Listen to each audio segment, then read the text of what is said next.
The Opie and Anthony Show. Opie and Anthony. Radio Shock Jocks. Opie and Anthony. Radio Shock Jocks. The biggest are Opie and Anthony. These people say shocking things that border on offensive in order to entertain their audience. I refuse to sit here and think that radio has to be nice. Why? Why does radio, out of any other medium, have to be nice? We are being now held to a standard where we have to be nice and make people feel good. Go screw! Radio Bad Boys, Opie and Anthony. Controversial radio personalities, Opie and Anthony. Infamous DJs, Opie and Anthony. Talk show radio hosts, Opie and Anthony. Opie and Anthony. Opie and Anthony. Radio Shock Jocks, Opie and Anthony. Opie and Anthony. Shock Jocks, Opie and Anthony. Shock Jocks, Opie and Anthony. Opie and Anthony. Shock Jocks, Opie and Anthony. Opie and Anthony. If you want to put it, feel free. I've done it before. I'll let you go from to my. That's really sick. This is where entertainment is going. More audio V-Rock in the bathroom.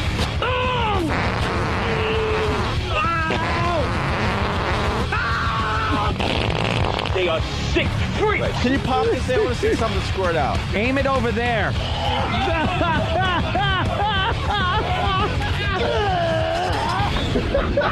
This is the worst show This is the worst show I've ever been on. But enough of this palaver. Let's get the show on the road.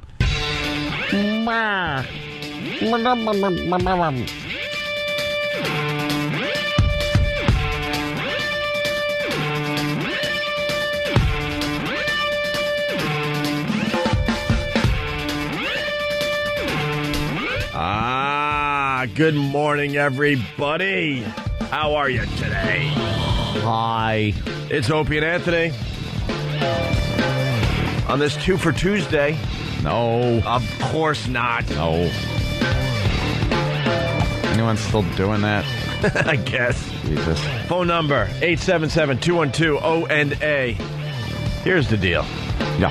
Hurricane Dean is going to hit landfall today. Oh, my God. Should we go home? So at this point... Oh, not here. Where's it going to hit? Yeah. The Yucatan Peninsula. The Yucatan Peninsula. So everybody that lives within a 100-mile radius of that area is gone, right? Gotta be. Gotta be, right? Gotta be gone. Don't make me feel bad for you. I don't know. Those places, they don't seem to get it. They hang out in these little huts and get blown away and get killed. This whole hurricane thing, you see it coming for days. Yeah, it's on the news. They track it. They track it slowly. Hurricane Dean moved forward 10 miles today. Should hit landfall sometime in mid-September. Yeah, you got time to plan. It's not like a tornado that kind of comes out of nowhere and all of a sudden, oh, geez, there's a tornado. Yeah, and it just takes your house away. Hurricanes don't all of a sudden just pop up and go, oh, we're in a hurricane. And this one is giant. It's a Category 5. That's as big as they get, right? Yeah, and it's strong, and it's taken up the whole peninsula. But the voice of Hurricane Dean would be like, because it's just moving really slow. Yeah, they kind of just bounce around a little bit. And then I'll just rip a little piece off of this. I'll threaten Jamaica, but I take a little turn. Well, because it's just like, whoa. Yeah, they don't really know where they're going. I'm going to go over here for a while. The steering winds. The steering winds. But please, if you're in that area, I don't want to feel sorry for you. Get the F out. You have plenty of time. Well, I'm looking at some footage, and there's people carrying stuff on their heads. Oh, wow. I don't think they're watching the coverage. If you're carrying a bag of, like, grain... Laundry? Yeah, laundry or grain on your head, you're not watching the coverage. And you're carrying laundry on your head with your left hand, like your hand's up there to balance it, and your right hand is dragging a yak. A yak. And you have children clinging to you. Maybe you don't have the means to get out, is what you're saying? Yeah. Perhaps. There's no way to get out. How about that's the bit? If you're doing this, you don't have the means to get out of the way of a hurricane. You don't. They said there were some Mayan ruins that they said could be ruined on the news. Like it's Mayan ruins that have been standing there for, quite some time. Aren't they ruined already? Taken many hurricanes. Yeah. But this one's going to be the one, they say, that might damage them. They've been there for how long? About 100 years or so. Perhaps longer than that, Hope. Yeah, so they're all worried about them, but not the woman with the grain on her head pulling the yak. The yak. Her yak. She's got to get her yak out. That's like your bank account. Well, the yak is like your car. That's It's like that's your big that's your big item. Yeah. It's like your house. That should be. That's the big get. That's the bank. You know, for Eric Logan, it's a Corvette. For some lady in the Yucatan Peninsula, it's a yak. It's a yak. You don't want the yak getting blown away and killed. Because, you know, you get many, many things from the yak. Transportation, food. Probably yak milk. Yak milk. You probably like, comb the fur and make a rug out of it. I don't know. Yeah. When you comb it, the little hairs that come out, you weave them into a rug or clothing. Right. Here comes Scott M. from Seattle, Washington. If you're carrying a sack of grain or laundry on your head, you're in bed. No, we're changing the bid today, though, sir.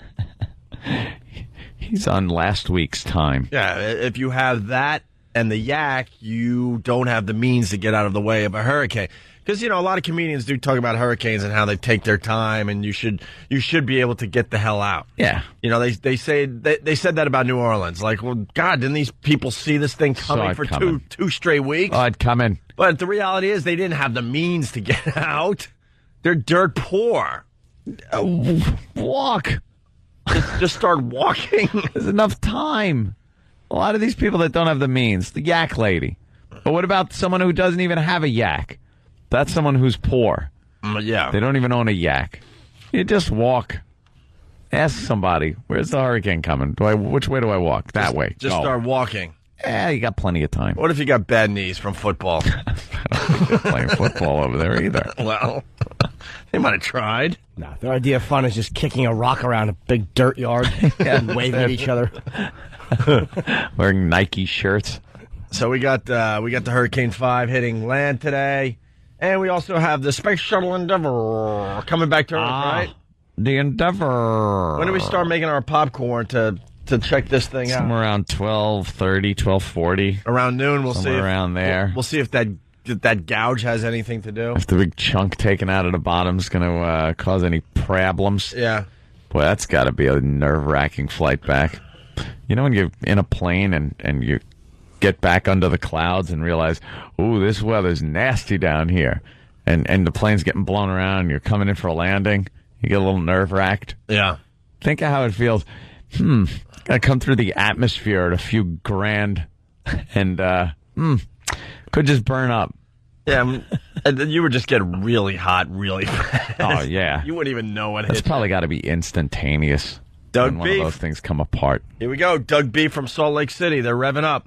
If you couldn't get a satellite dish attached to your thatch roof, yeah, you don't have the means to get out of the way of a hurricane. Oh, what's going on? New information on Chris Benoit? Yeah, they're saying that he needed the steroids. What? For some kind of condition he had, yeah. Oh. He needed a lot of steroids for a condition he was fighting. Grotesque when kids are killed or die. People put the little bunny rabbits up by the wall and really, it's just creepy. Eerie. Stop. Haunted house. Who's going to move in there now? It's a beautiful house. Probably real dirt cheap now. You wake up and the kid's leaning over your bed, like 2 inches away from you. I'm hungry. Oh, my God.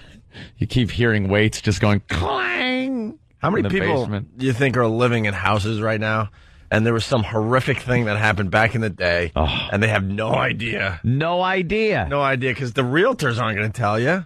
That is always just the creepiest thing to me. Well, I told you when I was looking for, to buy a place here in Manhattan, I went through this beautiful brownstone early on in the process, and I didn't understand why they were selling. And we went through the whole house, and the mom was very anxious, and she's following us, and she's like cleaning up as we go, even though she cleaned up the place ahead of time, but she's just straightening up as we're going along. She wanted this house sold so bad. I'm like, wow, man, they're a bit anxious. And you know the deal when you're dealing with real estate, you don't want to look too anxious. Yeah. You know, you're going to get screwed in the deal, right? Mm-hmm. So we leave, and then the realtor, I'm like, all right, what's the deal? There's obviously something going on. Wow. Their 17-year-old son committed suicide in that house. And then I'm like, all right, next house. Show the black light in his room and just splatters all over the place. Well, then I was going back over our little tour, and I'm trying to figure out what room it was in, and trying to figure out I'm trying to remember how she was acting in each room, which room it was. Did he do it in one of the bedrooms? Did he decide to be selfish and do it right in the living room? Yeah. Did he do it in the shower? I don't know. What tipped you off? Like the room you walked into when she covered her face and cried and ran into the bathroom? That'd be the room. This music's too early for our fans. Very creepy. This is creepy. People are waking up to this right now. I had that house that me and my family lived in. Me, my brother, my sister, and my mommy lived in that house in Huntington. And right after we moved out, a guy moved in with his 2 kids. And they came home from school one day. Opened the door, walked in the little foyer that I had walked into many times after I'd gone to school. And the father shot both of his kids in the head and then shot himself. There they were, just bleeding all over my floor, the linoleum that I helped my mommy put in. And the reason you know this was because it was all over the newspaper and all over TV. And you're looking at pictures of this horrific crime scene, remembering when you had a Christmas tree in that room. Great, yeah. Great times in there. But there are people that live in places, when I was living in an apartment in Brooklyn, it's an old apartment. You got to figure the room you're sleeping in, someone just dropped dead in there. That's why I like new construction. Although the house that they plowed under, who knows what happened in there. Indian burial ground. Yeah. Something. They didn't move. They only moved the tombstones. Creepy. If you're Does that bother you at all? It would bother the hell out of me. It would bother me, yeah. I mean, sure. It would be some energy there that I wouldn't like. Well, I wonder what kind of sex people had. Like, what has happened in this bedroom? See, it always goes to sex with you. Why? Because we think of horrific death, and you think of sex. Because I'll tell you why. Death may not have occurred in any place you're living in. Sex almost undoubtedly did. Yeah. So you wonder what different stuff happened in this room I'm in. Mm-hmm. Was it kinky? Was it loving? Was it awful? Was it, baby. But you know what happened. That's better. Yeah. Yeah, baby. Well, hotel rooms are great for that, too. You just never know what happened in a hotel room. Dirty. Ugh. I don't like the idea of using the remote and then, grabbing a handful of the grapes that are there on the fruit plate, and you're like, oh, the remote. Because after you have sex, and that's the first thing you grab. You grab the remote. I know. And kind of turn on ESPN. Not even the first thing that you grab. The first thing you grab is usually either the sheet or some tissues. It's just kind of, what's the matter, Jimmy? Tissues. You don't. Now they stick. No, I'm not talking about really to clean that up. I'm just like, to maybe something got everywhere. Okay. Maybe something just an explosion. Save yourself a cleaning bill. Yeah, and just so you don't have to, you get it back into bed and go, and then those go flying on the floor because someone else has got to pick them up. I don't care. Yeah, but you don't. But then you grab the remote and maybe there's something on your hands. You don't feel the weird energy when you go through a house and wonder about what kind of sex was done in that place. That's true. I feel weird. I definitely feel weird energy in houses. Absolutely. I never had that feeling. And, obviously, old houses in particular. And you would say, well, old houses are creepy to begin with, and that's why you feel the energy. I don't feel it in every old house. No, but I definitely feel things in certain houses. I'm like, let's get the F out of here. I didn't look at that many. When I looked for my place, it was just a few places I looked in, and I didn't really get any weird vibes in any of them. No, same thing with houses. I didn't get weird vibes. I got this place sucks. Yeah. No, there was a place on Riverside Drive, very old building that they redid completely. And I walked through that place, and I was like, no way are we living here. And it was beautiful, but I got a vibe in that joint.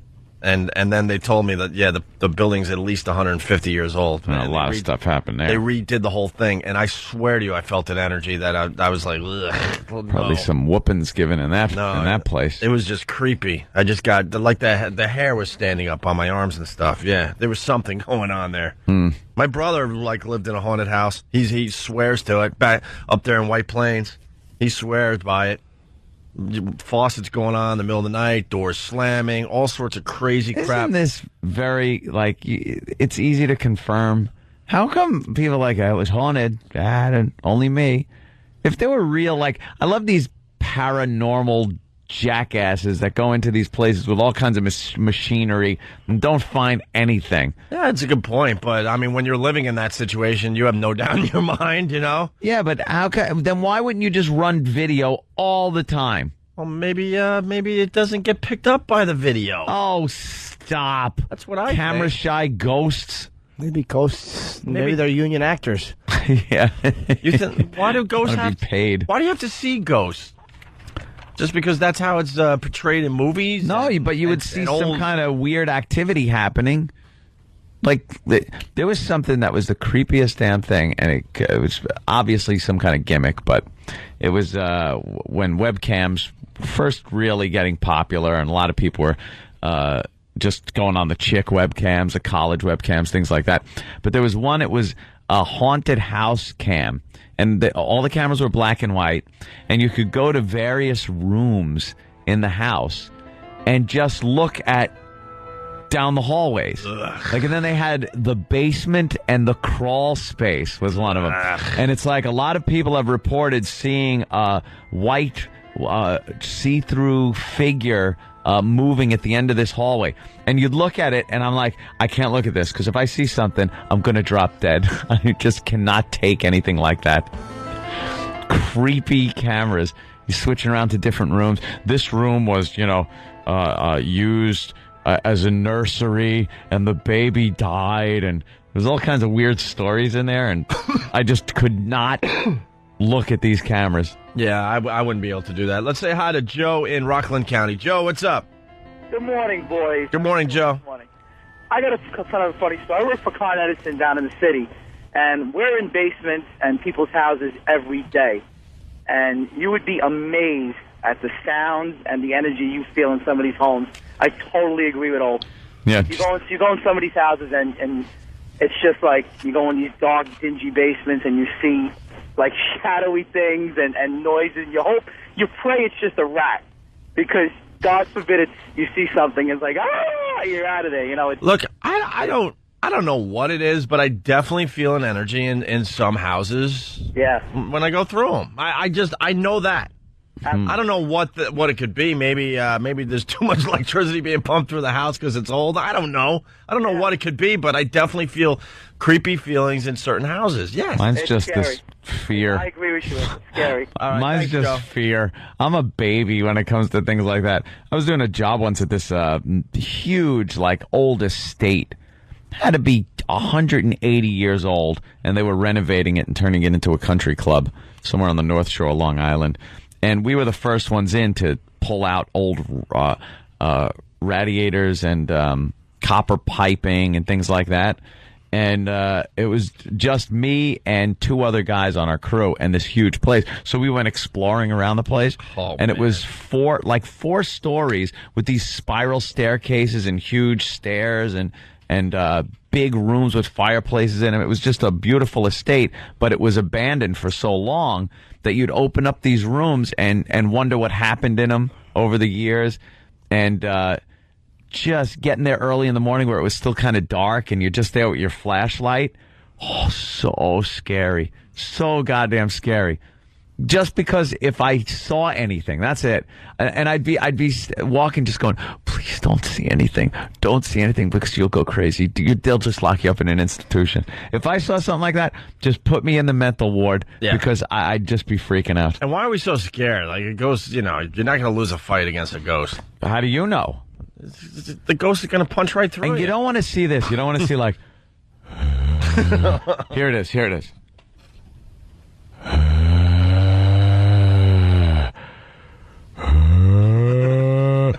I'd be like, what? What is it? Oh, what was that?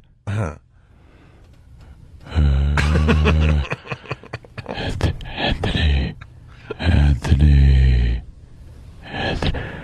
come with us. Walk into the fireplace. No! I would freak out. But see, the ghost can't kill you. He can with fear. Keep you up all night, too, rattling, causing a ruckus. A ruckus, I'm trying to sleep. What a ghost would do is like, every time it piped up, you went, would you shut up? And just got really... You weren't afraid of it, you just hated it. All right. Right already, I heard, boo, I get it. That would be funny. It would probably really piss the ghost off. This guy's unscarable. Just turn a really big fan on because it can't hold its form. Then it would just blow away. Now what are you going to do? Fans. Now what are you going to do without those bones and skin? Being haunted by fog. Right. Chris, what's up? Hey, I wanted to tell you, I had worked for a demolition company in Brooklyn. We were in charge of opening up walls so the asbestos crew could get in, and it was in an abandoned building in Kingsborough Psychiatric. So every day we would come in because there was no power in the building. They shut it all off. And there would be one outlet that we could find way down in the mechanical space. And we would hook it up, 2 clips, hook it up, and pretty much do most of the work from this one freaking outlet. We would come in the next day, and the outlet would be the wire from the outlet would be carefully removed and laid on the floor, and the 2 wire nuts laid right next to it. So every time we hooked it up in the morning, we would come back in the evening. We would come back the next morning, and the thing would be completely disconnected. It was probably the job super, so a fire wouldn't start. Or some just meddling kids.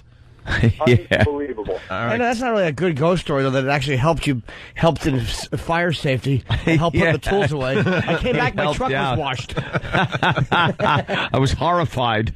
All right, Chris, thank you. Yeah, but Chris is convinced something was going on. What can I tell you? Yeah. Hey, why don't we take a quick break here? Drew Boogie, yesterday, he sent in the Bob Kelly remixes. He took some puking sound effects from Bob puking during the What the Hell Is That radio show we did. And he put this together using salt and pepper. It's quick. What the hell is that? Holy crap!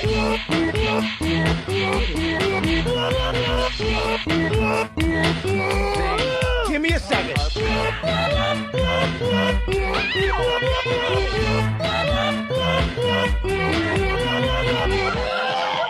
It's the Opie and Anthony Show.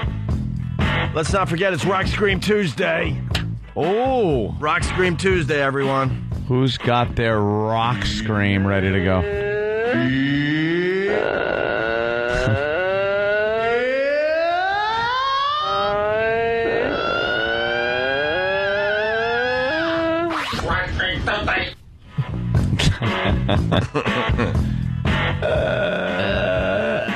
It's also Hummer Tuesday. What do you say, ladies? What do you say? What do you say? This is the day. This is the day. This is the day. If you're a fan of the show, you do a little something. That one we have to speak in code, but you know what we're talking about. Absolutely. Just a way of showing your appreciation for the radio show, I guess. Yeah, we have no idea why. There's no real reason. It's just we're guys. It works, though. It works. Why the lawyers say we can't talk about that anymore either? Of course. No, of course not. Don't be too detailed with that one. How about what's in your pants? Can we play that? No. Of course not. Because we all know what's in there. Yeah, pubic hair. Dirty stuff. No, we can't do that anymore. Dirty stuff's in there that will offend people. I think we're going to make a list of all the stuff we can't do anymore that we used to do a mere 4 or 5 years ago. That would be a big, long list. A very long list. But Hummer Tuesday's alive and well, ladies, if you know what I mean. If your man's a fan of this show, you know what to do. And then he goes, what was that for? And you go, hey, it's because you listen to Opie and Anthony. Yeah. We can say that much, right? Absolutely. Also, it's Far Away Phone Call Tuesday. Let's get a phone call from the Yucatan Peninsula. That would be nice. Mm-hmm. Because that hurricane is slowly but surely making its way to land. It's hitting land. You know, in this day and age, I don't get it. I just don't get why you wouldn't get out of the way of a hurricane. Back in the day, of course, all of a sudden you're just surprised. Look why. Do you think those people have televisions? Well, they're in mud huts. There's no windows. Yeah. They don't have windows. Well, there's hurricanes. Well, we got some guy from his mobile device. Actually, Russ from Alabama, he writes, if you carry grain on your head, and then he does in the Vince voice, you need to get out. You need to get out now. What are you doing there? Why are you still there? You gotta get out of there. Why didn't you leave? You didn't leave. It's your fault. It's your fault. Follow me. You got to the airport. I don't understand why people are still waiting to leave. They should have been gone a while. What are you still doing there? Why are you still there? You're going to get blown away. You're going to get blown away by the big wind coming from the hurricane. And you deserve it. You should have left days ago. But not. You were just stupid. Get the hell out. Get the hell out now. Get the hell out now. That's my new favorite thing that Anthony does. Angry Vince. Angry Vince McMahon. He's always angry. It's waking up. Get that grain off your head and take it off now. You do a yak one. What is that, a yak? Leave the yak behind and get on a plane. They can't get on planes, Angry Vince. They're not all billionaires like you. Look, I'm willing to send a limo down. The exploding limo. Go ahead, get in the exploding limo. You know you want to.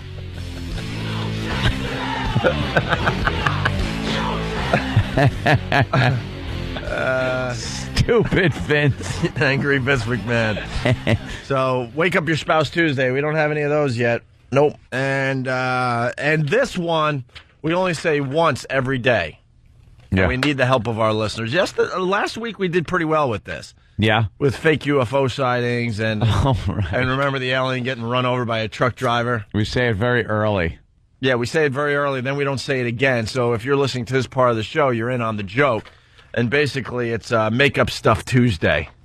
So later on, also, we'll take a phone call from somebody, and if it sounds somewhat believable, we will just go with it. Yeah. And see where it takes us, and we won't even question that you're telling a fib. And then if anyone tuning in later on that didn't hear this part of the show, think it's real. Yeah. See, but you got to make it sound real, because if it doesn't sound real, we can't blow up the bit. So we'll call you out and make you look stupid by calling you a liar. Yeah, we'll just say you're lying. Why would you call up with something so stupid? There's consequences. But the reason why you were calling up was because you heard that we're asking for people to make up stuff. Yeah. Later on. So today maybe Terrence Howard's publicist can call in and say, yeah, he can't call in Thursday because he's going to be on the set at 6 in the morning. We can go, oh, okay, that sounds right. And we'd say, what a bunch of crap that is. No. Sounds like a lie. Today we'd believe it. Yeah. Well, of course we do. To all the publicists out there that are booking guests for our show, will you just stop lying to us? We're not buying your stupid lies anymore. We're supposed to obviously have Terrence Howard on our show. And we got an email from Roland this morning that he's got to reschedule because they need him back on the set. They don't need him on the... he was scheduled for our show. Yeah. So at that point, Terrence needs to do something and give us a quick phone call and go, guys, I know I was supposed to call you and do a little thing, but I really have to get back on the set. Just want to acknowledge that you guys are human beings, and I'll be back on your show soon. But instead, we get some stupid lie from some stupid publicist. They had no intentions of having Terrence Howard on our show. He'll be in New York for his premiere of his film tomorrow night. And then the next morning, he was supposed to do a phoner in to here. Yeah. What possible set could he be on if he's coming to his premiere? And then what are they flying him out during the after party because he has to be on? What do you think, we're idiots? Yes. Oh, they do. It's a quick phone call while you're getting your dumb makeup done or whatever. So we're going over your lines if for it that was day's, true, but it's not true. It's not. No, I know. So I would rather have the publicist go, look, Terrence Howard just, he doesn't want to even be seen with you guys or in print with you guys or any of that crap. So I'm sorry. We kind of lied and said we would get you Terrence Howard because we really wanted you to take our D-list celebrities. Yeah. That's how they work. I don't think it's even the artist, man. It's usually... Dude, it never gets to the artist. Terrence Howard has no clue he's supposed to be on our show Thursday. Yep. I'm convinced of that. So to the publicist, stop lying to us. We've been at this game a very long time now. I'd rather be told the truth instead of some weird lie that he needs to be back on the set. Yeah, I've had enough of having to be nice to you don't want to piss them off, and it's they think they've got us some cool guests, but who have they gotten us that we had to have? I can't think of anybody they've gotten us that we've had to have that we couldn't have gotten. Yeah. I thought Ozzy was a must get, but that wasn't the publicist. It's always these publicists that think we're doing them a favor. And if we screw around with the guest and they get angry, they have all the power to tell us to go screw. Well, in this situation, how about they go screw? Enough with the publicists. Done. When I see them peeking through that window over there. You want to just hit him on the head with a frying flip pan. him the bird, I say. We could say none of them in there. We could say they got to wait in the green room. Yeah. So, and they're not allowed to even look. And then they act like they're doing us a favor. No, we have a huge audience. We're doing you a favor. Yeah. This isn't a college radio show. We'll do you a favor. Sounds like one. If you take this nobody and these two nobodies from a film that's going to go direct to DVD, and if you take these guys starring in a reality show that no one is watching on TV, then we'll give you Terrence Howard. Go screw. Yes. No more favors. Yuck. Hey, by the way, Anthony brought up something in the office. I did. That is quite interesting. In the last year, 13,470 people died. Died? Because of drunk driving. Because of drunk driving. If 13,500 people died of anything besides smoking, that seems to be another thing most people don't really care about. But probably more people die because of smoking, by the way. Yeah, absolutely. Probably way more. But this is more of a kind of violent, innocent, a lot of innocent people involved in drunk driving accidents as opposed to people that are smoking. I know the secondhand smoke argument, but I don't even want to get into that. It's just people, that are smoking, consciously smoking cigarettes. They want to kill themselves, whatever. They kind of know what they're doing. But when you're drunk and you're hammered to the point where you cannot even function in an automobile and you're killing people. 13,500 people. Since when was that from? That's this a year. Is in the last year, Jimmy. Say per year. Now here's the point, and because we bring this up from time to time, these stupid politicians out there that go after violent video games. We were talking about Beavis and Butthead yesterday. One kid burned down his house because of the fire episode. Yeah. We were just talking about it yesterday. So what do? They have to adjust Beavis and Butthead and make it completely safe because one stupid kid did something stupid. Yep. The politicians go after the soft, the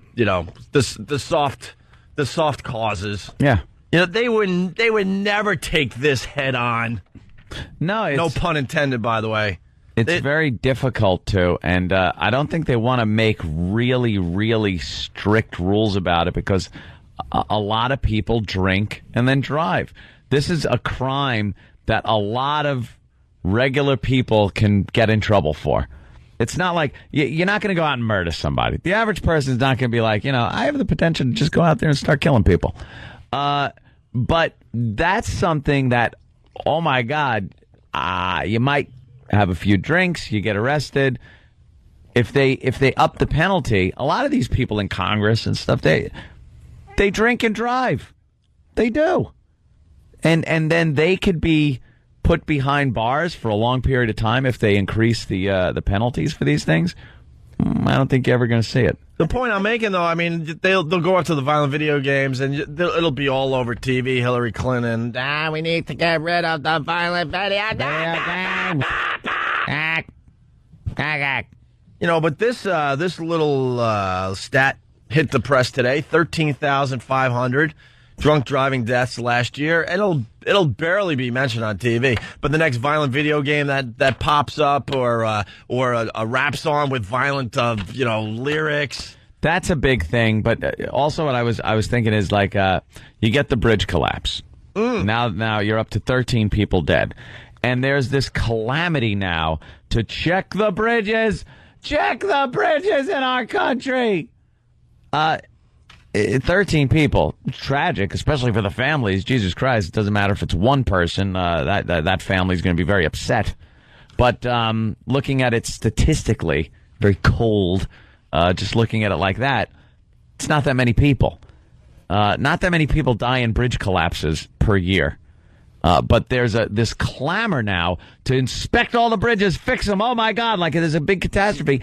If anything else was killing 13,500 people randomly like that, there'd be a huge outcry or some kind of cause, a backlash. You make a great point. I mean, maybe another 7 people will die because of some bridge collapse this year. Maybe, and that's stretching it. So maybe a total of 20 people this year. School shootings, they're tragic. Right. Tragic. Again, the family's devastated. But again, statistically, looking at it very coldly and statistically, you're not even coming close to 13,500. 13,000 people. We lost 3,000 people on September 11th. Tragic. 13,000 people. 13.5. They're getting stricter though, man. I mean, like in the last few years, they've cracked down as far as like. But you know what? Mandatory jail time. It's not really falling. They said, well, it fell from 13,700 to 13,560. It's like, that isn't really a drop off. That could just be a hiccup in the statistic. Oh. But it's. Even though the penalties are getting stronger, people are still killing people like that on the road. How many deaths because of video games? And I don't think none. But they go after video games like it's. I don't think the solution is stronger penalties because people want to drink and drive. They want to go out and drink, and then they got to get home, so they drive. Some people are a lot better at it than others. Some people, for some reason, don't even know they're going down the wrong way on an expressway, or which amazes me, or a freeway. How you get on the off ramp and spin around the wrong way and then head into headlights. Well, when drunk driving laws are passed, you're talking to sober people who are pretty judicial and prudent. Those are not the people you need to impress on. You know, yeah. You got to talk to people when they're hammered, like maybe make them blow into something, and if they're too drunk to drive, the car doesn't start. Yeah, that'd be nice. Yeah, something like that. Well, I've always been for the drunk driving test. People aren't really rallying behind me on this one. Where you pay money, you take a special test where you drive and you drink and you drive, and then you have a certain level. And when you're impaired, that's your level. Some people's level can be way down to one beer and they're gone. You rock. I want to take the test because I know I'm good. Oh my God! This is the audio. So your license, you should be able to turn it over. The cop can, you blow into the breathalyzer. You blow like a 0.9 or some, some ridiculous number, 0.8, 0.9, 0.1, and you're rated at a 0.12. And they go, okay, you're free to go. You're very good at this. This is the audio they're going to play someday on the news. That's what I want. And it's not because of the high end people. Yeah. It's because of the low end people. There are people that cannot drive after 2 beers. They are completely gone, babbling, running into things. Well, the point I'm making, the attention on this. No attention today for the most part. But, like you said, bridge collapses, violent video games, all this other stuff gets massive attention like it's an epidemic, sweeping across America. When the real epidemic is 13,500 people are dying in drunk driving accidents. And that's only the people that died. How many drunk driving accidents are there a year? And injured and dismembered, things like that. A school shooting happens, like you said, it's absolutely awful, but it's not an epidemic like this. Yeah. But the politicians will take on all that other crap because it's easy. Yeah. It's so easy to take care of that crap because taking care of drunk driving is a very complicated thing. Very. It's an extremely complicated thing. The liquor lobby's huge. The booze sales in this country are giant. It's a huge economic boost. The bar industry, big sin tax on it. Yeah, huge sin tax on booze. I mean, they tax the crap out of liquor, right, and cigarettes. So yeah, it's something they don't want to do away with. They tried that once with the prohibition. Best commercials, man. They're awful commercials. Oh, hate them. I know what you're talking about. Videos of little kids, home videos. Oh, God. And then at the end, they tell you what it is. Hungry. Okay, we'll feed you soon. Oh, look at my precious open up a Christmas present. And then it's like, yeah, little Kathleen. Oh, that's so well. They and show it's like they show a name, driver. Killed by drunk driver. They show the death date. Great, thank you. That's whoever came up with that as a genius. Yeah, it's a brilliant campaign. It's a great. You know what I say? Huh? Show ugly kids. People won't care. Yeah. People don't care as much about ugly children as they do cute ones. Hey, you don't think of that when you're watching the video, though. Like, I do. Well, he had a cow. That kid's ugly. You're crazy. PNC Bank Art Center banned all drinking in the parking lot because 2 stupid people died from drugs and booze during Ozfest. I'm reading this. This is Gutshot Drew. Yeah, how'd they die? They OD'd. They OD'd. Man. It's 80 arrests, too, though. I think that was the problem. Yeah, 80 arrests. 80 arrests and a lot of arrests. Yeah, but how many shows have they had over the years where they've had no problems? There's always one. Probably, yeah, 2 or 3. Probably not many where they've had no one, but I'm sure most of them are not this bad. Like an Eagles concert, there's probably one guy rowdy. Yeah. Sure, there's no problem with the Eagles concert. I don't understand the mentality like 1 or 2 people wreck it for everybody. I mean, everybody. Because just like 1 or you 2 or 80. Nah, just like you were saying, though, Anthony. I mean, you could go to a concert. Most people listening to us could go to a concert, have a few beers, whether it's before the show, during the show. Mm-hmm. They cut off the alcohol, sales, giving you enough time to kind of sober up. And you have no problem. You're enjoying a few beers, and you're enjoying your favorite band on stage. Some people don't know moderation. Well, 1 or 2 people don't know moderation, and they F it up for everybody. Like I'm sick of that Cowboy crap. games, you can't get booze after the third quarter or after halftime or whatever. A lot of it's like there's no other legal thing that has so many stipulations with it. Like with alcohol, you can only have this much before you drive. You can't fly 12 hours after you have this stuff. Yeah. Don't have this stuff after halftime. But it's legal. But it's completely legal. Yet it's the biggest cause of domestic violence. It's the biggest cause, I would say, of any substance of deaths on the highway, and it's so protected. No, what pisses me off about so highly. No, what pisses me off about that whole cutting off the alcohol during sporting events. It's a fake we care. It's a fake responsibility. We're showing a fake responsibility here because most people aren't going to sober up in an hour and a half after they've cut off the alcohol sales. Again, it's caused by people getting hammered, leaving the stadium, killing people, and then the people's family sue the stadium. So again, the lawyers got involved and said we got to kind of make it look like we're making an effort to get these people home safely. Right. But Jim is absolutely right. It's legal. If you're over 21 in this country, it is legal to drink wherever and whenever the hell you want. And but there are so many restrictions on it. Why? You got to ask yourself why. Because it is a dangerous item. You'll be stopped randomly around holiday weekends. Yeah. Police will make you breathe in their face to make sure that you have not drank too much of this legal substance. Because if you do, you'll kill a family of 8. Yeah. Yet you can buy it everywhere. But you can just pick it up, drink it, hop in a car, and start driving. Well, there you go. Cigarettes kill a lot of people. At least that's a self-induced only. How about smoking kills 400,000 people a year? Wow. There you go, politicians. Take on that one. We need that, though. Take on that one. We need that. This country would just be packed. Oh, yeah. You kind of need it for population control. Things are in place to keep people in check. Imagine an extra 400,000 people a year in this country. Christ. They'll ban smoking in our lifetimes. The FDA, they'll find a drug reason to do it. The FDA, they'll find some kind of a legal reason to say that they ban it. Again, a lot of money. Yeah, but they're moving. Not only that, not only the cigarette tax, but I mean the medical industry, the drug industry, the money they make off of the fact that people smoke and get emphysema and cancer and whatnot. And that is amazing. That's all taken under consideration. I'm reading this book, and no, you're not. Yeah, I read. And this author is saying, imagine if there was a pill where you could take it and you never have to eat again, and you would stay at the exact weight you are. There is cyanide. You can stay at the exact weight you are, be completely healthy, but you don't have to deal with just eating on a daily basis. Yeah.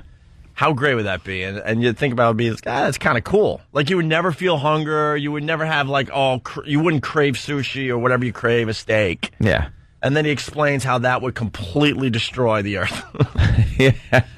Because of the farmers and everything that goes into, producing food. Food industry. And, I mean, that's a ridiculous example, but it's not too far off from what you were just saying about the smoking thing. Yeah, we have a balance. If all of a sudden you just took smoking away, the economy would be affected throughout the entire world. There's 400,000 extra people.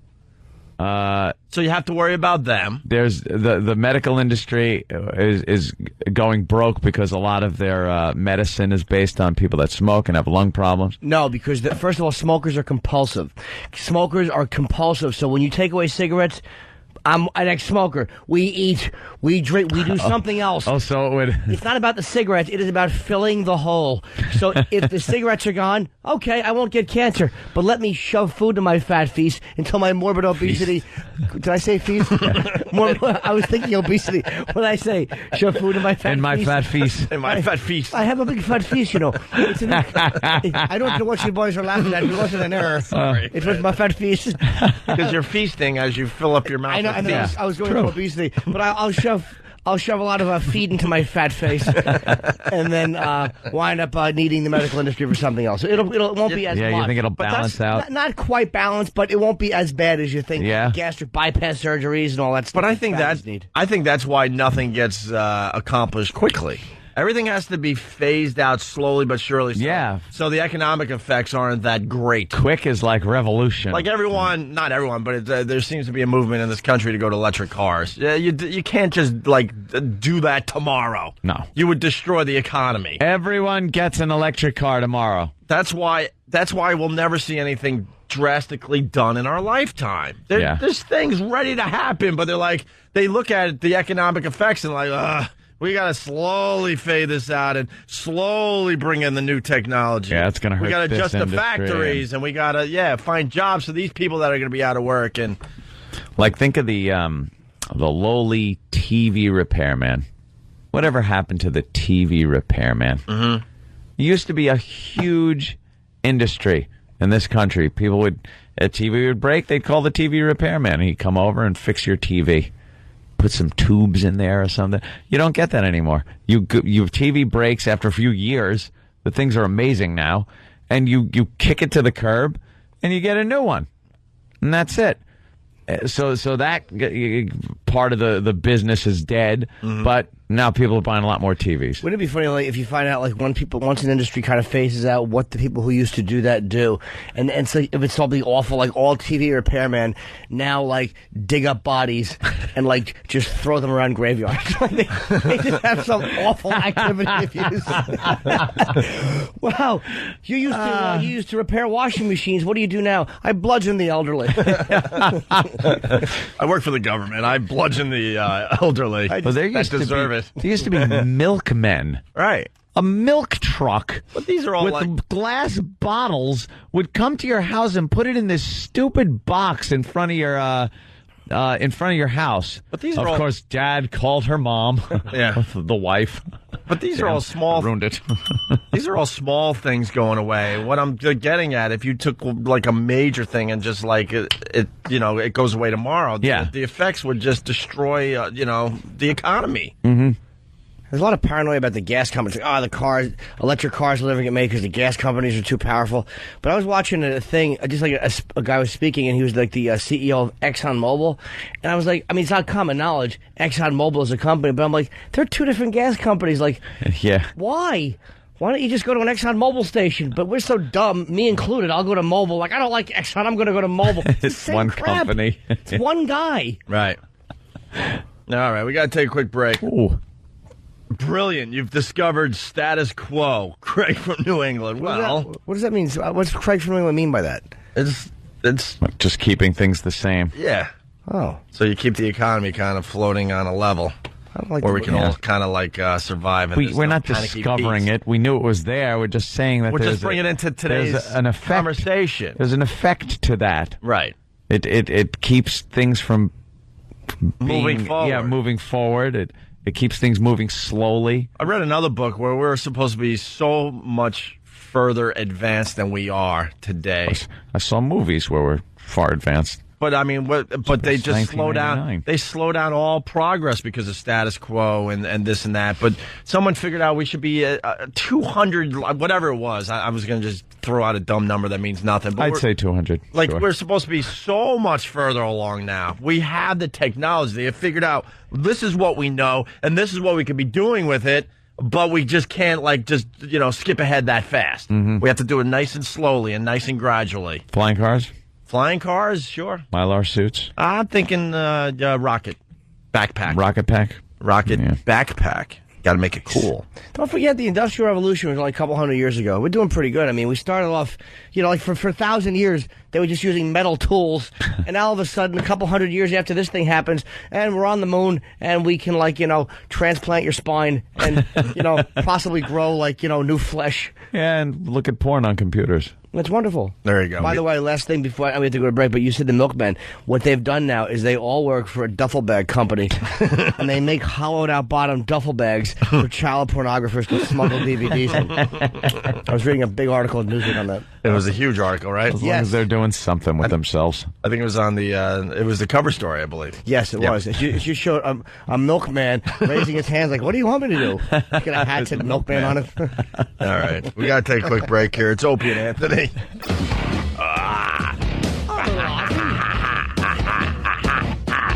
I'm going to wreck your Ozzy. Actually, that makes it better.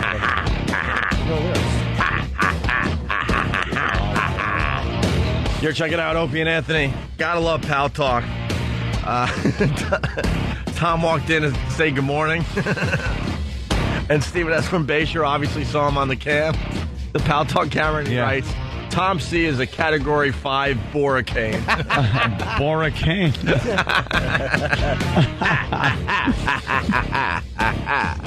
Can I say that Michael Vick took part in the dog executions?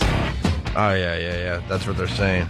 Like little doggies. People are saying. If you're like the guy who runs the property and you're making money off it, all right, that's bad. Yeah. But if you're actually hands-on with killing the animals, that takes a certain type of violent streak in you. Pig of a person. Like serial killers usually start out killing animals and being very cruel. It shows a lack of respect for life. This guy's just a scum. We all know what he is, but no, I mean you can't say the last part. Yeah, I know. Well, he really is just a way. I don't know who's defending this guy. I've seen a few people, teammates, I guess, defending him. It's ridiculous. And it's not just the dogs. I don't get. There are some dogs I would like to chop their heads off too. Greyhounds. Yuck. No, not the greyhound. Yuck. They're very regal-looking dogs. I'm thinking Yorkshire Terriers. Really? Oh, no, they're lovely. I want to twist off a Yorkie's head. No. Because they're just yappy dogs. Bark, bark, bark, bark, bark, bark, bark, bark, bark. Shut up. I don't like greyhounds and any dog that weighs less than 2 pounds. Like a Yorkie. Are Yorkies less than 2 pounds? Yeah, what are the ones that tiny. are really tiny, with teeny little legs as small as this Sharpie? Oh, like a nice big dog, you take it out in the snow and it runs like gallops through the snow, and then you get a little Chihuahua and they lift their feet up like they don't know how to stand on it. You just want to tee him up and boot him. Just what a pig this guy is, though. No love for these animals. How could you just shoot and murder dogs? I don't get it, man. And it's like another, just a jerk off alpha male jock. I hate jocks. Yeah. I just hate them. Just a bunch of dummies. They all want to be funny. Their idea of being funny because they're too fucking stupid to say anything. Whoa! 7:15. Wow, I was like 7:15.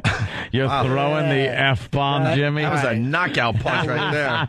That would be picked up. Hopefully Al got that one. Al! Did I say it? We're going to say goodbye to Al after this week, by the way. It sickens me. Aww. Al's leaving us. They're just too stupid, jocks in general. This is the mentality that most of them are too stupid to say anything funny. So their idea of being funny is putting tape on a hairy kid's back and ripping it off, or pulling your underwear up going, they're dopes. Yeah. Fighting dogs. And then setting up dog fights and then killing the dog. They showed some of the dogs that were involved in this that were alive with their faces just all chewed up. Completely like chewed up. But killing them like if they didn't perform well Yeah. in test fights. Yeah. Like, what kind of a savage does that to a dog? Get rid of the weak ones. He's in deep Keep ass. the strong ones. Yeah, So he's pleading guilty. What can he get? I hear 18 months. I hear 5 years. Well, he won't get 5 years. He'll probably get a year, and I don't know what. Maybe he'll be out in a year or 6 months. But and then community service along with that. It's going to hurt him badly. It's gonna hurt him badly. His career's done. I think. Why would you own the land in your own name? I mean, how stupid is that? Loan a guy a few bucks. Tell him to put it in his name. Yeah. You don't put your name. Why don't you just put a big Falcons helmet on the front gate? Come on in. Idiot. He's not the smartest guy. Here's the question. He's a huge star, obviously, in the NFL. He's going to plead guilty. He's going to go away for a while. What does the NFL do when he gets out of jail? Do they allow him back in? Hell no. You think he's done? Like Done. the NFL says, no effing way. Done. We could have this. Damaged goods. Depends on. I don't know, man. These guys let you in after shootings, after drug. It depends on the gambling allegations, because that's how they'll keep them out. Gambling, yeah, because there's something in the contracts that say any kind of gambling, you're done. Man, the three major sports are all effed up right now. Illegal gambling. Anyone else notice that? You got baseball with the steroids. You got the Michael Vick situation in the NFL. You got the ref who's now saying that there's what was it total? 20 other refs that might have been involved with this whole gambling thing. Then you got hockey with the boring thing. Hey! I love my hockey. Except the Islanders suck because they traded away their whole goddamn team in the offseason. Invalid media from Cleveland, Ohio, whatever that means. All the TV repair shops in Cleveland are now heroin dens, Jimmy. Oh, good. Because you were asking about... shoot up. You guys were trying to figure out what these people that had this nice little job, what they're doing now. The oldie times. They had these little jobs that just kept them in business. And this guy sent this in. My uncle was a TV repairman. He's now an alcoholic. Good. Good for him. Good. He found something else he was good at. And we babbled for 20 minutes, and what we were basically trying to say, nice person from Whackbag wrote it in perfectly for us. Video games don't have lobbyists to defend them. Booze and the tobacco industry does. And that's why the politicians will not go after the really tough things in this country. Afraid to take on the lobbyists. Politicians just suck. It's also very tough to defend violence in video games as an adult thing makes sense. But none of them will defend pornography, and none of them will defend that because, with violence with kids, you can't come out on that side. But let's keep it in perspective. There's millions and millions of people playing violent video games, and they're not doing anything after they're actually relieving stress. I believe it actually helps you. I agree. But the politician will say, it's getting everyone rattled, and then they go out and commit real violence. Do they really? What percentage? I would really like to know the percentage. It's fun. It's like a movie that you get to play in. Things like that. And as an adult, you shouldn't have to worry about goddamn kids being affected. Yep. I want to play it because I'm old enough to play it. Yep. You dummies. But everything has to cater to the children these days. Everything. We're all a bunch of wussies over here. Where everything, all adult type entertainment has been just ripped from us because a kid might get his hands on it. Screw them. That's when you smack them across the face and go, "Don't touch that." But you said you did as a kid. Do as I say, not as I do. That was one from my old man. He used to say that a lot. Well, Dad, I saw you do it. Do as I say, not as I do. And how do you argue that one? But. Damn it, he's the dad. So you should do the butt. But. All right, listen. He is. I'm sorry. What happened? They said his endorsement empire is taking. He's obviously no one's going to use him. Well, no. They stopped making his jerseys. Little shelter. Nike, Reebok have all yanked into. Oh, he is losing millions of losing dollars. everything. For what? Like, for what? How much could he have possibly made in a dog fighting It wasn't ring? about the money, though. Right. What was it about? About being just a barbarian and not caring that you're murdering innocent animals or just being indifferent to it. Just being a jerk-off. Just being a jerk-off in a pen with a bunch of other jerk-offs throwing money at these animals and watching them kill each other. Just awful. Yeah, it wasn't hand knives to each other and just stab each other. That I would pay to see. Is that because we like dogs are our friends? Animals and rely on us. Because we just massacre. There's a cow holocaust going on. We eat them, though. It's not done for cruelty. I mean, maybe it's barbaric the way they kill them. Kind of sick the way you say that. We eat them. Well, look, dude, you can't play fetch with a cow. That's the difference. Cow just stands there. He'll stand there and put his tongue in his nostril. It sleeps standing up unless there's a storm coming, and then it sits down. Look, what is that about? I've said it before. They won't leave a building if it's on fire. Cows are of no value. Yeah, I think we should behead them even when we're not eating them, because they're dumb. Yeah, I'll slap a cow's face repeatedly, and you can't get a cow fight together. You ever try to get a cow fight? They both stink. They just stare at each other, and their bottom jaw moves as they chew their cud. They just stare and go, bottom jaw left and right. Left and right. It's just like... And then they occasionally shove their tongue up their nostril and then chew some more. What do you think the... Get him! They both just stand there with their... The first one that stops chewing his cud loses. What do you think is going on in that dumb cow brain? Nothing. Chewing away. Nothing. I wish... No, I don't. I think I'm... No, I'm not. Is that a butterfly? I think that's a butterfly. That's chew exactly that cud, and dummy. Dumb heads, all they hear is some dumb noise that means nothing to no one. They don't know if they're being milked or slaughtered or punched. As they're getting electrocuted, so we have juicy steaks and burgers. Their blood pressure doesn't even go up. No. It doesn't even go up. No. They're still thinking of the butterfly they saw. I think that was a butterfly. But at least we eat cows. We're not just sneaking them in senselessly killing them. Right, yeah, it's not done to be cruel. It to really show what a man you are. It's just...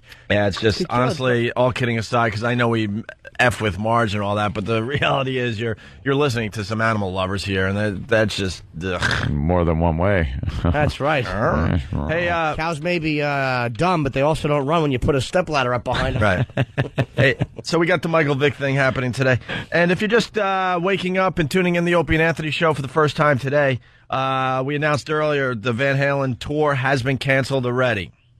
We don't have any more details on this. I guess they're doing a press conference later on this morning, so we'll find out why. We were talking about this last week. We were saying when, and we gave them at least like 5 tour dates, maybe 4. Right. And then to find out that it's done already is amazing. Absolutely amazing. Yeah. So all we know is Van Halen has canceled their upcoming tour. More info this morning when they do some kind of press conference or a press release or something. Oh, good. I couldn't wait to hear the new album. Probably have some funny title. What was the song? Oh, no. We're back! Yeah. We're back! It would be some cheesy... And better than ever. Better than ever. We're back! Stay together forever. Oh. Be some awful rhyme scheme. Yeah. All right. We're not going to have to be subject to that crap. And then that, like, what's his name, would throw a line in, we don't drive 55. He's throwing some slam on Hagar. That's Sam. Oh, right. Yeah. Slamming him. What do you think the reason is? I think... Someone on Pal Talk saying Wolfgang has too much homework. What's his homework? Eating? You can't even say Wolfgang. You have to... Wolfgang. The preliminary stuff I was reading is Eddie back in rehab. Really? But, yeah, it's just what I was reading. Ugh, again? That's the rumor? That's the rumor. His voice. Well, we'll find out more later on this morning, but Van Halen canceling their tour already. Hey, Justin Jolie, she's going to call the show in about 10, 15 minutes, hopefully. We're going to get an update. You remember Justine Jolie, of course. Of course. The lovely penthouse pet for September. Very sexy girl. Oh, my God. Ow. You know that Al does the show rundowns on 923krock.com? He does a great job because he adds all the links of all the stuff that we talk about on a daily basis. He really wraps it up nice, just gives you an overall summary of what we did on the show. E-Rock just popped it up, and I didn't get to read it yesterday for the first time in weeks. I was busy. But they got a picture of Anthony as Imus and a picture of Anthony as Reverend Al because we were doing the whole Imus and Reverend Al radio show yesterday. Yeah. That is downright, That's creepy. that's downright creepy. Why is Al leaving? I don't know. Very upsetting. Al, you're a dope. Wow. Why are you leaving? Why didn't dumb K-Rock take care of Al? He doesn't like us. He likes us a lot, I think. No, Al likes he us. does, We've come a long way with Al. But 923krock.com. Check out the show rundown. Just go to the Opie and Anthony page and see a really scary picture of Anthony and Imus put together. And Reverend Al and Anthony put together. Yeah. All right, hey, so Justine Jolie, she's going to be calling in 10 minutes. We need an update. But basically, E-Rock spanked her a bit hard. Yeah, laid a hand on her buttocks there, and ow. Yeah. It just sounded like it might have hurt. What's really funny, Justine says that she will let E-Rock spank her. Here it is, just in case you missed it. Oh, really? Pal Talk is wants to go to Wants to Beat You. Who wants to beat me? The people on Pal Talk. Oh, yeah. Well, you can beat me. Or you can buy my video that's I'm a personal slave. Yeah. Oh, yeah? Uh-huh. You can make me do things. It's a virtual interactive thing. It's kind of fun. Hey, could E-Rock spank you? He's really good at Nice it. granny panties. Huh? Can who spank me? E-Rock. All right. All right, E-Rock, get up. Well, you got it? So you like discipline? I'm not really good with discipline, which is really crappy. I can only handle discipline for a little while. Yeah. I just like to be roughed up. Roughed up? Roughed So you don't mind a nice spanking? A nice hit to the hiney? A nice hit to the hiney. That is? Lovely. E-Rock. Oh, That's the E-Rock. What's that noise? I don't know. That is the worst. What's wrong with it? That is the worst, owie sound. Yeah, isn't it? Yeah. Oh, Blondie! Sounds like somebody's trying to take a crap. Oh, I know. Yeah. What is that? Doesn't it? It was just an E-Rock love tap. Just I'm kidding. like, am I going to get spanked? Yeah, you're going to get spanked. Right, E-Rock? So, there you go. We're back live. She was looking forward to the spank from Yeah, E-Rock. she's like, I want to be a slave. I like this. Yeah. A little spanking. Well, it kind of went horribly wrong, and that's why we're going to get the update today. But here is how it went down with E-Rock and Justine Jolie, the penthouse pet for September. E-Rock, you ready to go or what? Am I getting spanked? Please, please, please. How do you want it? Oh, there we go. She's begging for it, right? Please? I don't feel as bad. She's begging for it. Am I going to get spanked? Please, please, please. You want it? Oh, there we go. How about right there? All right, E-Rock. Wait, E-Rock, you got to give her some loving first. You know how this is done, right? You need some. You can't go for the whole crack. You got to give a little rub. See, there you go. Now a little. E-Rock is kind of just. I'm Sam. Rubbing her hiney in such an unsexy way. It's not going to bite, man. I promise. Here goes E-Rock. Jeez. He won't disappoint. All right, rub it a little bit. Rub it a little. E-Rock. Kind of make it seem like you're into it. You know, like. I am, but I'm like. Lean your head on the pole or something, and. Yeah. Now E-Rock knows. Yeah. He knows. All right, there she goes. All right, there's a little rubbing going on. Ow! Oh! Ow! Oh! E-Rock. You son of a bitch! E-Rock. Ow! That's Holy bruise, mate. Look. Are you me? She's fair-skinned, too. You don't... Oh, my God. Do you know how to spank a girl? Dude, you're supposed to tap. Ow! I've done It's not like you're beating women up. Not. Ooh. You don't see, here I was all thinking, and he got crack, too. You should say no to crack, man. Holy... Didn't even get the whole ass cheek. Went for the... I think... Son of a... Holy... That was so funny. He didn't. I think that was a song. You can see the handprint right through her underwear. Dude. She still has her underwear on, and you can see the red right through it. Wow. Pull Pull that aside a little. Let me see. Yeah. Oh, my God. You can see That's E-Rock's hand. You can see the handprint, E-Rock. That's actually, no, I can already tell because... Oh, my God. Yeah. Look at that. It's all purple. Oh, my God. Yes. E-Rock. Did you apologize to her? Oh. You need some mescaline or anything? You all right? No, dude. Oh, no boy. wrestling on the show.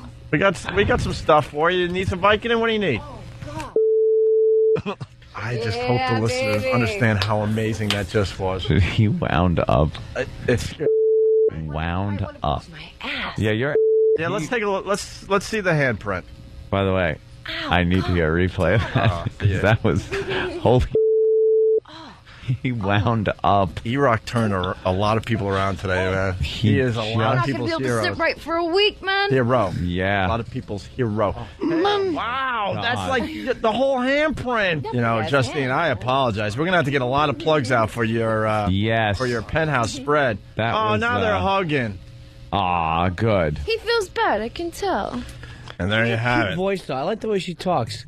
He feels bad, I can tell. I don't know. She gets into that Betty Boop thing. She's got a weird little voice to her. I like. It sounds like somebody. Can't figure it out, though. Yeah. Well, after the break, we're going to get an update from Justine Jolie. I mean, by the time she left, there was a major handprint on her ass, and it was like raised into kind of a welt. Who does she remind me of her voice? You're right. Hey, man. I don't know. We'll figure it out. We'll figure it out after the break. We got to take a break. We'll have her on the phone next. It's Opie and Anthony. Hey, good morning. It's Opie and Anthony on this Rock Scream Tuesday. Want to try one real fast? Sure. We have Charlie standing by. Let's see what Charlie can do for us. What's up, Charlie? What's going on, man? Hey, Charlie. How are you, buddy? Good, you? Charlie. You guys are Rock Scream, man. Yeah. Yeah, I know. That's why we're talking to you. Ready? Yeah. Yeah.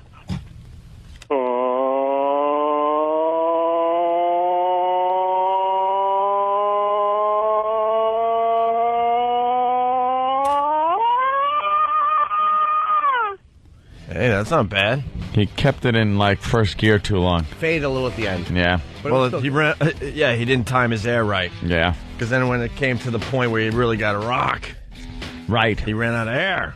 We should try to get my first girlfriend. Thanks, Charlie. Called me. We should try to get her on the air tomorrow. Your first girlfriend called you? The first girl I ever had sex with called me when I was Stop in it. Why?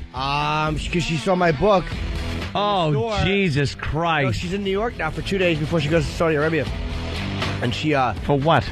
She's teaching there or something. She makes a lot more money there. Oh, good. I haven't seen her in 15 years. Kiss her head goodbye. She found Happy Endings, and she saw a couple of the letters in there.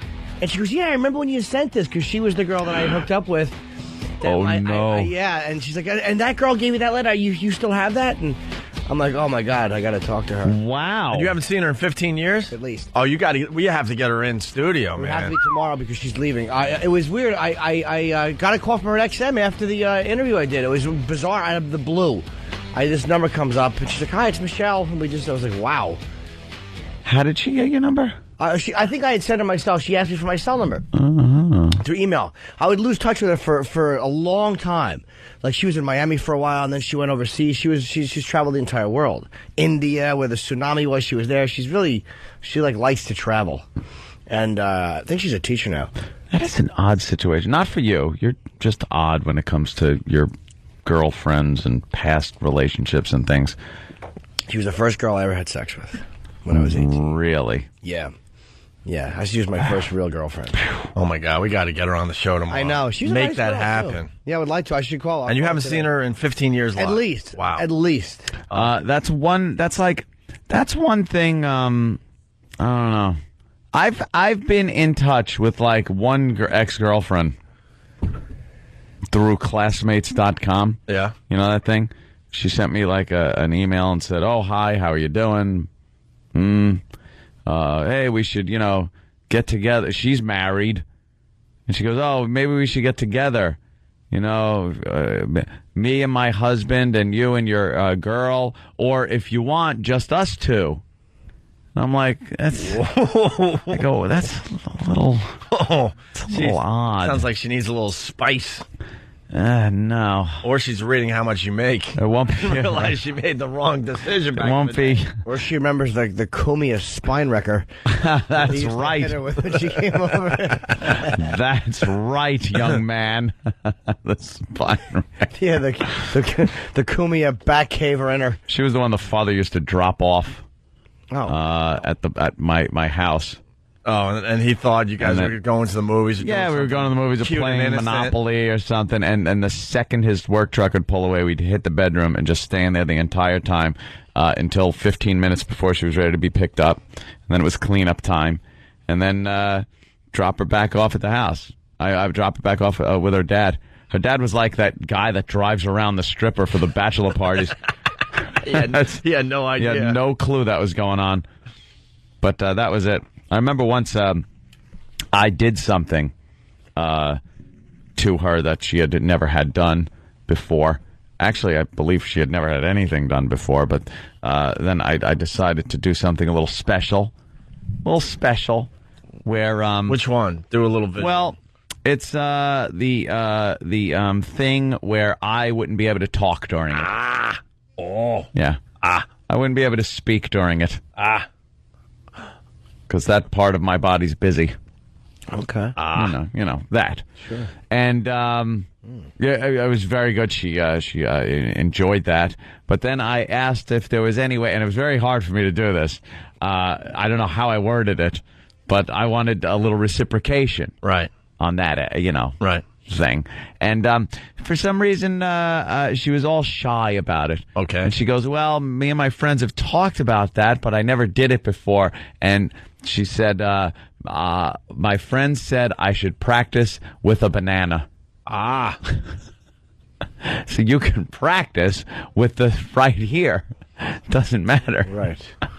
The practice end of it is still doing it. So you went about it wrong. The way to do that is to go, psst, and when she looks over, go, open up, whore, and then run at her. Just run at her. No, it was a girlfriend situation. It wasn't just a psst, No, I know. Chick. That's the way you talk to him. Kind of thing. That's the way you talk. That's the one. And then I remember briefly speaking with the girl that I tased on NEW. Remember? Oh, yeah. Tracked her down. She called in or something? And, yeah. Mm-hmm. And, I built a little taser from Radio Shack and was convinced it didn't work because nothing I built could work, possibly, so I hit her with it, and she hit the floor. I felt bad. I tased my girlfriend. All right. Hey, look, he's supposed to be on the show. Yeah, he's coming in. He's coming in what, 15 minutes? Yeah. Luis Guzman. Guzman. Luis. From Boogie Nights. He's doing Jill TV right now. He'll be here a little later. Yep. Very, very cool. Hey, we're still waiting for Justine Jolie to call in. We can't get her on the phone. She promised she would check in today around 7:30. So far, we can't get her on the phone. So probably asleep. So we're standing by on that one. We got to finally play Pickle Phobia. We've been talking about this for over a week. Ooh, from Maury's show. Well, we couldn't get to it because we got busy with other things. Mm-hmm. And we had Maury in, and this is what we were talking about. He goes, if you think my phobia shows are great with the birds and the cotton ball man, you got to play Pickle Phobia. Yeah. I've never heard this, by the way. Girl's afraid of pickles. And Maury tries to cure her in his inimitable fashion, which is just getting as many of whatever item someone's afraid of, right, and pretty much throwing them at him. And it's no cure. It's just Maury being a prick. Absolutely. So let's check out Mariah. She describes her fear of pickles. This is what the sight of a pickle does to Mariah. My name is Mariah, and I hate pickles. I hate everything about them. Pickles are destroying my life. People make fun of me. I feel ashamed that I'm actually afraid of them. When I think about pickles, I just want to throw up and run away. What I hate most about the pickle is the shape, the texture of it, the color, the shape and the color. All right. Oh, boy. You know, she's afraid of something else. I mean, the pickle thing is just covering up the real fear there. Maury sends her to a pickle factory. Why not? We wanted to see firsthand the extent of Mariah's pickle phobia. So we sent her to the Patterson Pickle Factory, where she would come face to face with thousands upon thousands of pickles. Of pickle. I don't want to see him. I don't want to see him. I don't want to see him going. I don't know. I don't want to see.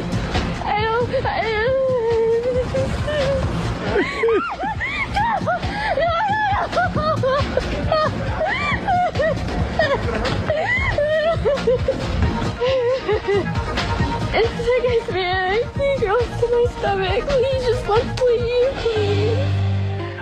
She is losing her mind. She's a lunatic. Nice strong girl there. Yeah, that's her at the pickle factory. Look at the pickles. Look at the pickles now. You look at those pickles. You're afraid of pickles? What's the matter with you? Pick up that pickle. God, pick it up now. You're gonna eat it. You're gonna eat that pickle. God, pick it up and eat it. Angry Vince McMahon in the house. What a dolt. Maury asks why she's so afraid of pickles. Good question, Let's Maury. see if we get the answer Good here. question. Where did this all start? When I was really little, I couldn't stand them. You couldn't stand them? No. Well, a lot of kids don't like pickles. And they just don't like pickles, but they don't look, I mean, just because they don't do this. Huh? You've got to get over this, right? Huh? Do you have nightmares about pickles? When I used to. Stop shaking. And you're a waitress? Yeah. In a restaurant? Aren't there pickles around? Yeah, but I'm nowhere near them. I'm nowhere near him. I love Maury. He just knows how to handle these situations. Stop shaking. Stop shaking. Now. Jesus. Stop shaking. She's scared, you dummy. That is the worst thing to tell somebody when they're shaking. It's impossible to stop shaking. Oh, yeah. I didn't even notice I was shaking. All right, I'll stop right now. No problem. I'll stop these involuntary muscle spasms I'm having due to complete fear. Right. Your heart is beating? Stop beating! Yeah, Maury does sound like a baby shaker in that clip. Right. Stop crying! Shaking a baby. There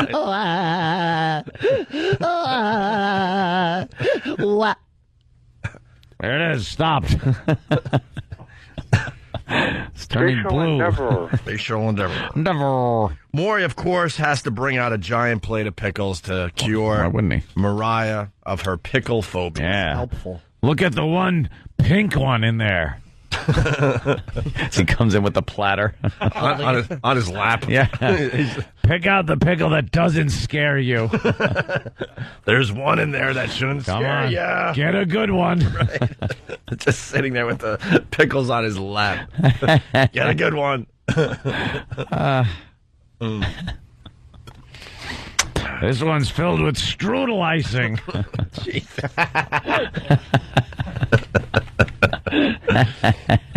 All right, here we go. The giant plate of pickles. Shakia and Louise have confronted their phobia. Didn't like it.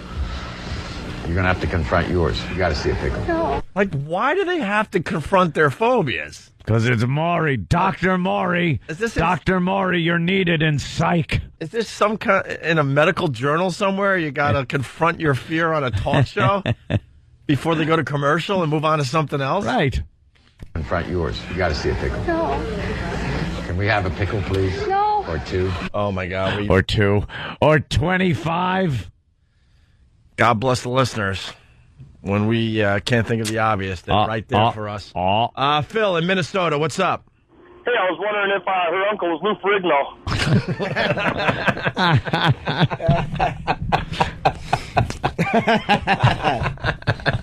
There you go. Yours. You got to see a pickle. No. Can we have a pickle, please? No. Or two? No. Or 10? Or 10.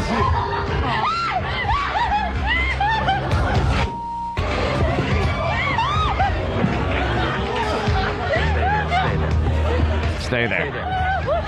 All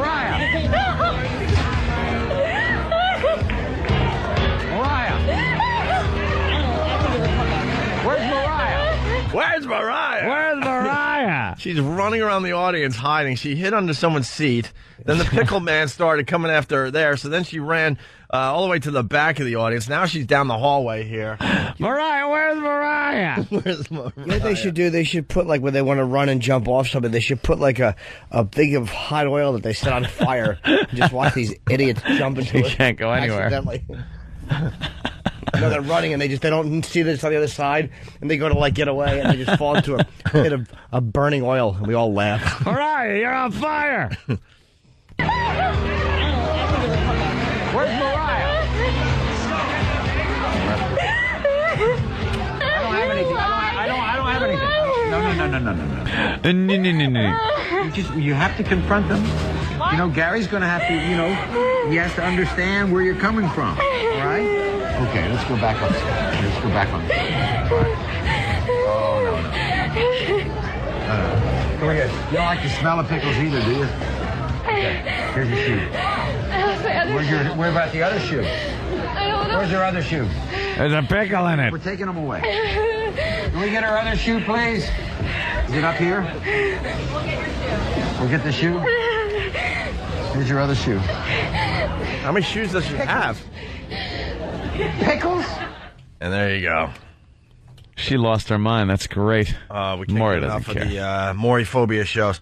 Well, our own Sam is going to be confronting his fear on Friday's show. Yeah. Is it a fear? Does he have a fear of steak? I think hamburgers? I think he just might. Yeah. There's something going on with him. Sam will be eating steak for the first time in many, many, many, many years, right? Ever. You've never Ever. had steak. No. You've never had steak. No. Little sweetie. That is weird. I think you cut up little steak for the babies, right? Yeah. How did you never have steak? That amazes me. Is it the stringy texture? He doesn't know. He's never tasted it. So you don't even know what because chicken has like stringy texture to it. What is it? Like, what would you think if you put it to your mouth? I don't think it's anything specific. I think it's just steak is one of the things that I don't eat. I just would have a reaction to it that it's not something I want. It's delicious. It's not going to be good. I don't want it. See, this is why I'm not a good parent, because his mother was like, well, we just found... Oh, I know. I would literally let him sit there and starve to death. That's why I'm not a parent. I can't do it. Yeah, I wish my mommy dearest. I would never lose that argument. It's not raw, Tina. It's rare. And she had to sit there for 3 days with that rotting piece of meat in front of her. 3 days? Yeah. She kept putting it back in the fridge and said that she won't get anything else to eat until she eats her steak. And it was raw. And she would sit down at the dinner table, and then Mommy Dearest there, Joan Crawford, would put the same steak. Well, now it's starting to, like, rot in front of her, and she wouldn't eat it. Did she eventually? Nope, she won. She go the mother. She finally just said, "Okay, throw it away." Wow. And the kid and Tina got up and smiled like, "I beat you." Did she really win though? No. She made the movie, that one. It was embarrassing for Joan Crawford. Yeah. Great movie. So Sam, hysterical. As you know by now, Sam eats like an 8-year-old. Don't worry, we're not going to ask you what you ate last night because we know it's sure. We know it's chicken fingers, some little pizza, Elio's pizza, some weird dessert only 8-year-olds eat, chicken nuggets, and a glass of milk. We get it. We know. It's weird the things he'll accept. Fish bakey. That's Do you have fish bakey? Did you have fish bakey last night? I will always call it fish bakey now. Yeah. As a matter of fact, I had fish sticks last night. We already know. But we found out after talking to Sam's mom yesterday that, Sam's a happy boy, and she never pushed it because, Sam's happy. And she's right. You look at Sam, he's a happy kid. Happy boy. But we're going to feed him steak and rice. For some reason, he hates the texture of rice, the feel of rice. His mother said he had rice once. She kind of held his mouth open and threw some rice down there. I like that she was a little tough with you at times. Like grabbing you, pinning you down, and putting you on the roller coaster, and then holding your mouth open and shoving rice in there until you puked. Yeah. Yeah. That did happen. So, hold on, Sam, for dessert, do you want some sweet potato pie? I say that we have to have steak, rice, and a squash, and then for birthday for dessert, it's sweet potato pie. So you want sweet potato pie? No. That sounds delicious. Apple pie. He hates apple pie too. How about mincemeat pie? How about some shoe fly pie from the Amish? We'll get you some Amish food. You want some rhubarb? It has to be apple pie. He hates the apple pie. Rhubarb. Eat apple pie? It's an American meal. It's good, though. You don't like any pie? What is it about pie? Because there are so many different types. You can't just lump them all. They all taste different. That's probably the texture. The flaky crust? Texture. No. I eat pie crust. Like a But pie. not the delicious filling? What's the matter with I you? won't eat pie filling, no. But you'll eat fish guts that have been battered in fat. And, Processed and fish gut. chicken fingers. I saw that on a show, How It's Made. There's this boring show called How It's Made. But I you're love just How It's compelled to Made. watch it. I know. It's not a boring show at all. No, you know, it's an industrial film. They then roll the paper into tight bundles where I'm falling asleep, yet I'm captivated. I love this show, yet I hate it. I could watch that show for hours. They showed how they make fish sticks. And it's just fish pouring in and then being ground up and smushed through these things that make little cubes out of them. And then breaded with crisp crumb coating. Crisp crumb coating. I can't say it like that. They make it into nice shapes. So you Yeah, eat it. shapes. Well, Fish Sam, bakey. here's the dilemma that Sam has. So I know he's not just going to eat steak and rice, you know. And squash. Because he's kind of stubborn. He's stubborn when it comes to all this. And squash and all that And crap. for Sweet dessert? potato pie. And sweet potato pie. But we also know that Sam's a wrestling fan. So now here's the dilemma. We're going to have Mick Foley come in on Friday and cut up the steak nice and small with a little kid fork and feed our own Sam steak and rice. How for the great first will time. that be? How great is this? Mick Foley. He's a See, great now you can't say dad. no because you've loved wrestling your entire life. And it will be from the palm, which will be real food. You're not eating crap. We're not getting you garbage from No, McDonald's. it's You're going to eating be a real steak. good It's going to be a stuff. delicious steak that we're all eating on Friday morning. Damn right, Yes. It's like a $50 or $60 meal. So you're in, right? Because Mick Foley's going to be feeding you. He has to be. Playing I have choo choo and all that, Well, yeah. or airplane hanger, as Anthony likes to call it. I hope Mick Foley's good with the fork, where he's like, Yeah. open your mouth, here it comes. Yeah, I guess so. Yeah, he's not too happy. Do you like about orange this. juice? Yeah. Okay. You're gonna have a real interaction with one of your wrestling heroes. You realize that? He'll be feeding me like a small child food that I'm probably gonna Puke. gag out and puke out. I can't wait to see his reaction. He's never had steak before. What if he eats it and you enjoy it? He if won't you like like it. it? He What are won't the like odds it. that you might enjoy it and add it to your But that's the your thing. diet? Do you like salt? Yeah. Okay. You put a lot of salt on it, and you'll probably like it even more. you Put a like- lot of salt on it. You'll, Yeah. you can. You'll like steak. Salt is good on You steak. can't not like steak. You really can't. And then you'll love the sweet potato pie at the end. Yeah, what if he likes you love the steak? squish. Well, if I like the steak, then you still will get your moment when you try to make me eat rice. You'll enjoy the rice too. It's good. No. It's good for you. Rice creeps him out because it's like bugs or something. I don't know. Yeah, we're going to get to the bottom of it someday. But that's on Friday's show. We got to take a break here. But Mick Foley will be feeding Sam steak and rice and sweet potato pie. And no, don't forget the squash. And the squash. Summer squash. You might like summer squash. Summer squash. Summer vegetables suck. I hate summer vegetables. All right, guess the sound today. We're going to try to figure out what this is after the break.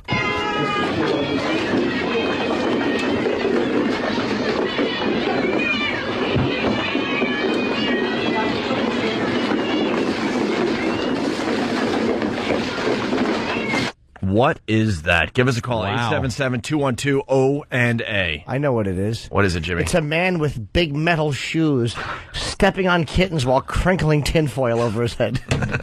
Is that correct? That's what I was going to say. Correct. He's big metal shoes. Oh, we'll find out after the break. It's Opie and Anthony. We're in the middle of Guess the Sound on the Opie and Anthony Show. In the middle of, I have to watch when Opie pushes the buttons down. Yeah, I got to figure out a new system. No, I was watching, and I said the BJ word right when you hit the buttons down, and Sam went, oh, jeez. Did it go over the air? I watched. No, not at all. Oh, okay. Not even close. I know Al would get it down the hall. Yeah. Here's the sound for today.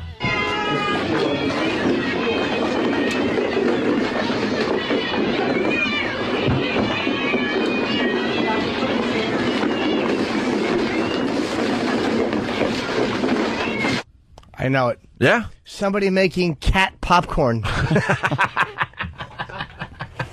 Let's go to Chris in Jersey. Chris, what's up? Hey, guys, listen, that's the sound coming out of the dryer vent over at the little shelter. Some people use tennis balls. Marge uses blind, three-legged cats to fluff up the pillows. Poor Marge. Leave Marge alone. Let's go to Neil in Boston. Neil, what's up? Hey, what's going on, guys? That's Kittens in a Hurricane. Kittens in a Hurricane is the sound today. Could be. Thanks, Neil. Neil's listening on BCN, and if you are listening on BCN, wake up. It sounded like a steamroller using kittens to fill a pothole. Because it was that roll sound and then popping, which I would assume is the kittens, and then the mewing of the unpopped yet kittens. Getting ready to be molded into the highway. Uh-huh. Hey, I said wake up to BCN, people, because Jimmy's going to be making an appearance up there this Thursday. I'll be on Touchdown Rich during the day, 4 o'clock up at BCN. I'm doing my last happy ending signing, I believe, at Barnes & Noble in Boylston Street in the Prudential Center, I think. Boylston. 6 o'clock, yeah. 6 p.m. and Club Soda Kenny will be there. He's asleep. Kenny, what's wrong? You awake? Oh, look how sleepy he is. He was actually sitting He was there. asleep. I saw he's been asleep through the whole break. Yeah. He's been nodding off. Oh, now he's Kenny. stretching. He was up last night. Scratching his head. Case of homosexuality. Just confused and sweating and turning. Why do I think these things? I keep remembering what I saw at the gym. I could control everything else in my life, but I can't control these dreams I have I can't in the control middle these of the night. thoughts. Right. My urges. He has to go to rest areas and just yell at men that tempt him. Get out of here. Instant feedback like crazy coming in here for Guess the Sound. Ben C., he writes, it's Marge losing her mind and smashing her way through the wretched cattery. The cattery. Mike M. from Boston, is that sound Marge? It's all about Marge today again. Is that sound Marge getting overrun by the cats because they're sick of her taunting them? They're sick of her taunting them, possibly with some kind of fish smell. Oh, kittens in a room full of rat traps. Nice. That one just came in. You got Rex from Houston. Guess the sound. Nice. A cat rendering plant making cat bakey. Cat bakey. And then you got Stephen S. from Bayshore. Marge taking off her underwear in the cattery. Oh. Can we hear that again? Because I think I know this one.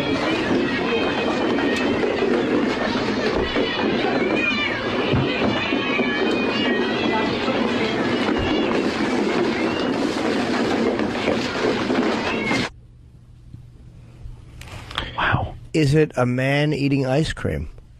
Man eating ice cream. Certainly sounds like that. Let's go to Josh in Brooklyn. Josh! There's kittens in there. Yeah, what's up, boys? Hey. Yeah, I know it is. It's the cat bowling alley. A cat bowling alley? Yes. Is the suggestion That's right. today. No. Why don't we get the answer so we can move on? Yeah. Here's Jason. Jason, what's up? Hey, how's it going, guys? Hey, man. It is, it's a crazy old bat hurling food at her 400 cats. Yeah, some Russian lady feeding 130 some odd cats. That's what that is. 130, Absolutely. maybe more cats. Some Russian lady just kind of walking around her house, just dropping food. Oh, and what you hear is the tapping of the paws. Little pads? Yeah, going after the food. Is that where she lives in her house? Yeah. Listen again. They're jumping off all surfaces to get at the food. A stampede of cats going after the food. Is there a video of that? Is there a video of this? Hey, Rock.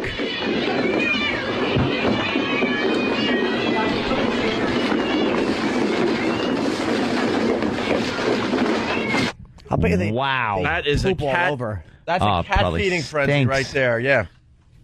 Is that amazing? Can't crazy cat people just have one that they're really nice to? Just one nice cat. Like Jack. Little white paws. He's got little white paws. He keeps them so white. And his little white belly.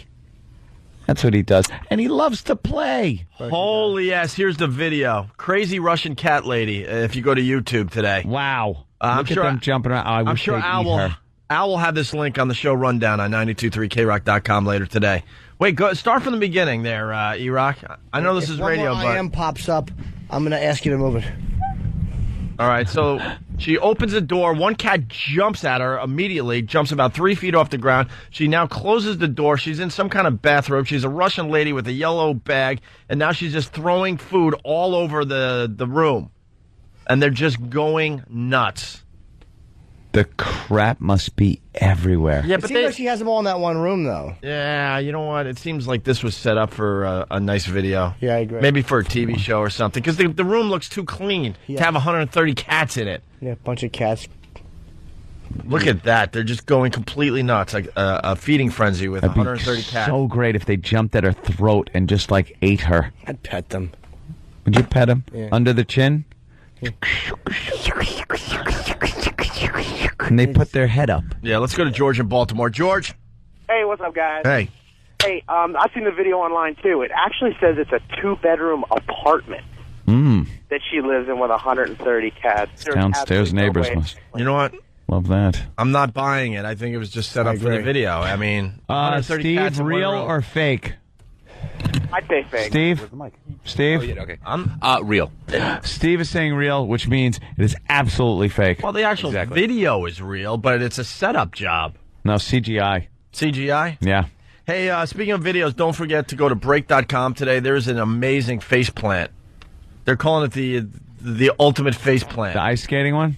No, this is the bike trick that they're showing all over TV today. That was great. The guy goes over a ramp. Go to hardest face plant ever, the first video. He lives, right? This might not be the one they're showing. Who cares? Us. You're right. This guy goes over a ramp, unless this is a different one. They really don't... Oh, this is a different one. They're showing one on TV today. A guy goes up a ramp with his BMX bike. Wait, here's the... Ooh. That kind of hurt. He lost teeth on that. He jumped off a roof with his skates. Yeah. No, but the one they're showing on like Good Morning America, we got the big TV on behind Anthony. A guy goes up a ramp with his BMX. He's trying to land on the roof of his house. Yeah. And his face catches like the gutter. Wham! Oh. And then he goes backwards. Nice. He goes backwards. They don't spend much time on character development on these clips, so you really don't care about the person. No. There's no storyline. So no, I could give a crap. We just watch people do horrific things to themselves and go, ha, ha, ha, ha. Well, of course. Yeah. Well, they're hoping something goes wrong with these stunts. If they complete the stunt, it's not as impressive as getting injured. Hey, Wired Magazine, what is their problem with us? We might have a job for the pests, if the pests want to get involved here. The guy's in Denver. He's in Denver. Wired Magazine, they're talking about the new rating system for radio. What is Wired Magazine, by the way? It's like tech. It's we've been featured in Wired Magazine many times over the years. I'm not sure if it's so much Wired Magazine or Steve Knopper. Knopper. All right, hold on. Wired Magazine's gonna have to wait. We got Mick Foley. Oh, calling in. Mick Foley. Yes. How are you, sir? Yeah. Can you hear me? Yes, we can. Can you hear us? Yeah, man. That's a phone call. That's a phone call. Mick Foley's going to be part of the whole O&A Traveling Virus Comedy Show this Saturday at the PNC. Nice. We can't wait for that, Mick Foley. Yes, neither can I. And you're going to come in on Friday to help us out with a bit. Yeah, I understand I have quite a challenge on my hands. Yeah, we got Sam. He's a huge wrestling fan. He eats like an 8-year-old, and we're going to feed him steak and rice for the first time on Friday. And squash. And squash. And from what I understand, I'm going to attempt to personally feed him. Well, we figure, Mick, you're a good dad. You know, we figure you kind of know these things. None of us here, we're all inept. We don't have kids. We just don't know how to do this. You seem like a guy who would, and he does idolize you. Okay, well, that's where he differs from my kids. Yeah. Yeah, I haven't done anything right in several years. That's just a touch of reality for you when you go home, huh? You get all these kids that love you everywhere you go, and then you get home to your kids, and you're just dad. Worse than that, I wanted to show my younger kids what I used to do because they were claiming I was a stinky wrestler. So I put on the DVD of me beating The Rock for the championship, like way back in '98, and my kids actually started booing me. but I can make them eat. So this is where I have an advantage because Sam idolizes me, and I am a dad, and I will make Sam eat. Yeah, if you have to, just punch him in the face. Yeah, and don't be confused. Sam is 23 years old, but you really got to treat him like he's one of your little kids. Yeah. We want all the motions you would do with the little fork as you're trying to get him to swallow the steak. Like, what would you do back in the day there, Mick? Probably go with the fork becomes like the little airplane. You know, and here it goes. Airplane. You know, make the noises. And if that doesn't work, I will resort to violence, probably. Yeah, put a little rice on the end of your fist and plant it into his mouth. Yeah, plant it right squarely in the middle of his face. I'll do what needs to be done. You make him eat that rice. Make him eat it! Mick, we're having a good time with Angry Vince McMahon on our show. Angry Vince. We can't get enough of Angry Vince. So, did we find out who Vince's son is yet? No, I keep hoping I'm going to get the call and find out it's me. You think it could be anybody? Well, we found out. Oh, wait, Sam, yes? It's a boy. We found that out definitely a boy. yesterday. It's a guy. Okay, so we don't have to worry about any of the girls. And he's a current wrestler. Yes. In the WWE. Yes. Wow. Well, superstar, so. Yeah. I'm going with Stone Cold. That's my personal. You think Stone Cold? They do both have bad attitudes. Yeah, but they have that great history, you know, and remember, for those of you who were watching the show a while back, you know, there was a time when I considered Vince to be a father figure. Mm-hmm. Right. So I think it'd be a great way to ease me back onto the show in a regular way. Here comes the airplane, Mick. Full of food. You're going to eat it. You eat that food! That's right. Put it in your mouth. All right. Well, Mick, we just wanted a quick call to make sure you're in as far as this bit goes. Because if we just gave Sam like a really nice, and it's going to be a really nice steak, I'm telling you, he will not eat it. He would refuse. But knowing he's a huge wrestling fan, now he's got that dilemma, and he's going to have to do it now. Yeah, and just show it. Maybe get if it's a great steak, get a second one. Right. Mm-hmm. So that I can eat side by side with it. Oh, believe me, you are cordially invited. There will be plenty of steak for everybody on Friday. Yep. All right. Thanks to the Palm restaurant. Palm. Yeah. They make a good steak there. Fucking quality.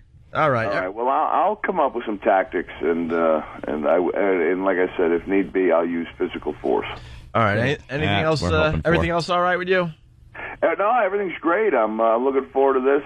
We get the traveling virus on Saturday night that I'm looking forward to being part of, and then our SummerSlam is the next day. Yep. So it should be a great weekend, and I'd like to get it off to a great start by having a complete success on my hands on your show on Friday. Very good. The highlight of the weekend, not SummerSlam or anything. No, it's being feeding on our show. Sam steak. Sam tiny pieces of steak. That's right. As he plays airplane hanger with a 24-year-old or 23-year-old.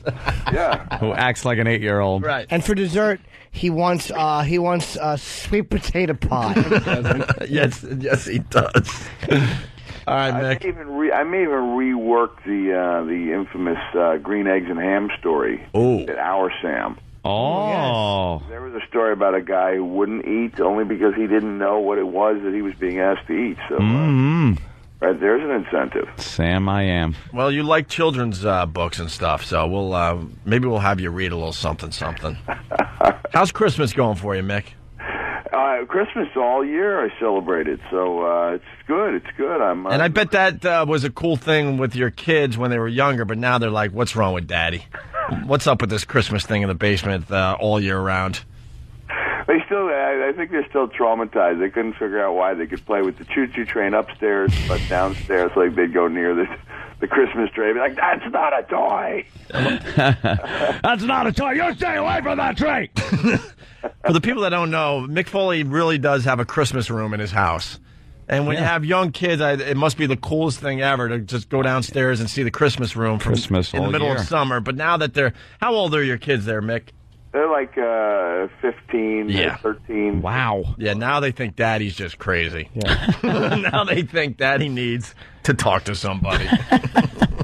Yeah, I mean, especially, I had Z Talk. You know, you guys don't necessarily know what Z Talk is. You know?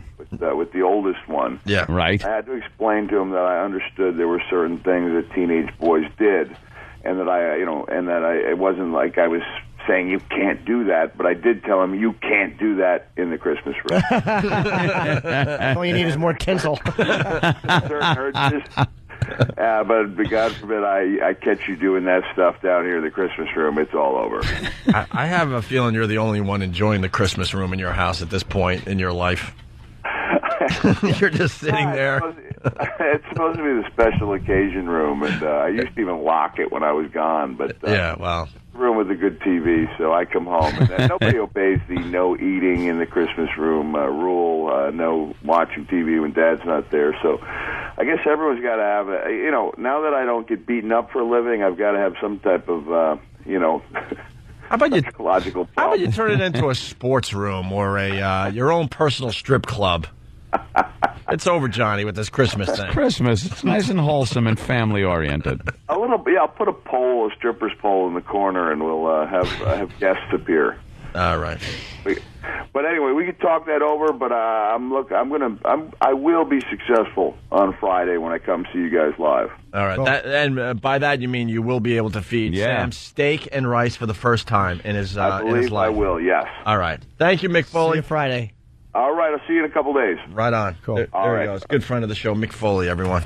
All right, hey, Luis Guzman is he here? Yeah, he's here in the green room. Oh my God, we got to take a quick break and talk to him, and we'll get into this Wired magazine thing, I guess. Yeah. This guy has a problem with us for some reason. It's Opie and Anthony. It's Opie and Anthony. Show's flying by today. We got Luis Guzman, making his way into the studio. Mick Foley was just talking about the big comedy show this Saturday at the PNC Arts Center out there in Homedale, New Jersey. Yep. All the comedians you know and love from the show. The tour is wrapping up. This is one of 2 dates left. Right now, we got a pair of tickets to the Virus Tour at the PNC Bank Arts Center on Saturday, courtesy of Blades of Glory on DVD, in stores everywhere Tuesday, August 28th. But we'll give away a pair of tickets to a random caller right now at 877-212-ONA.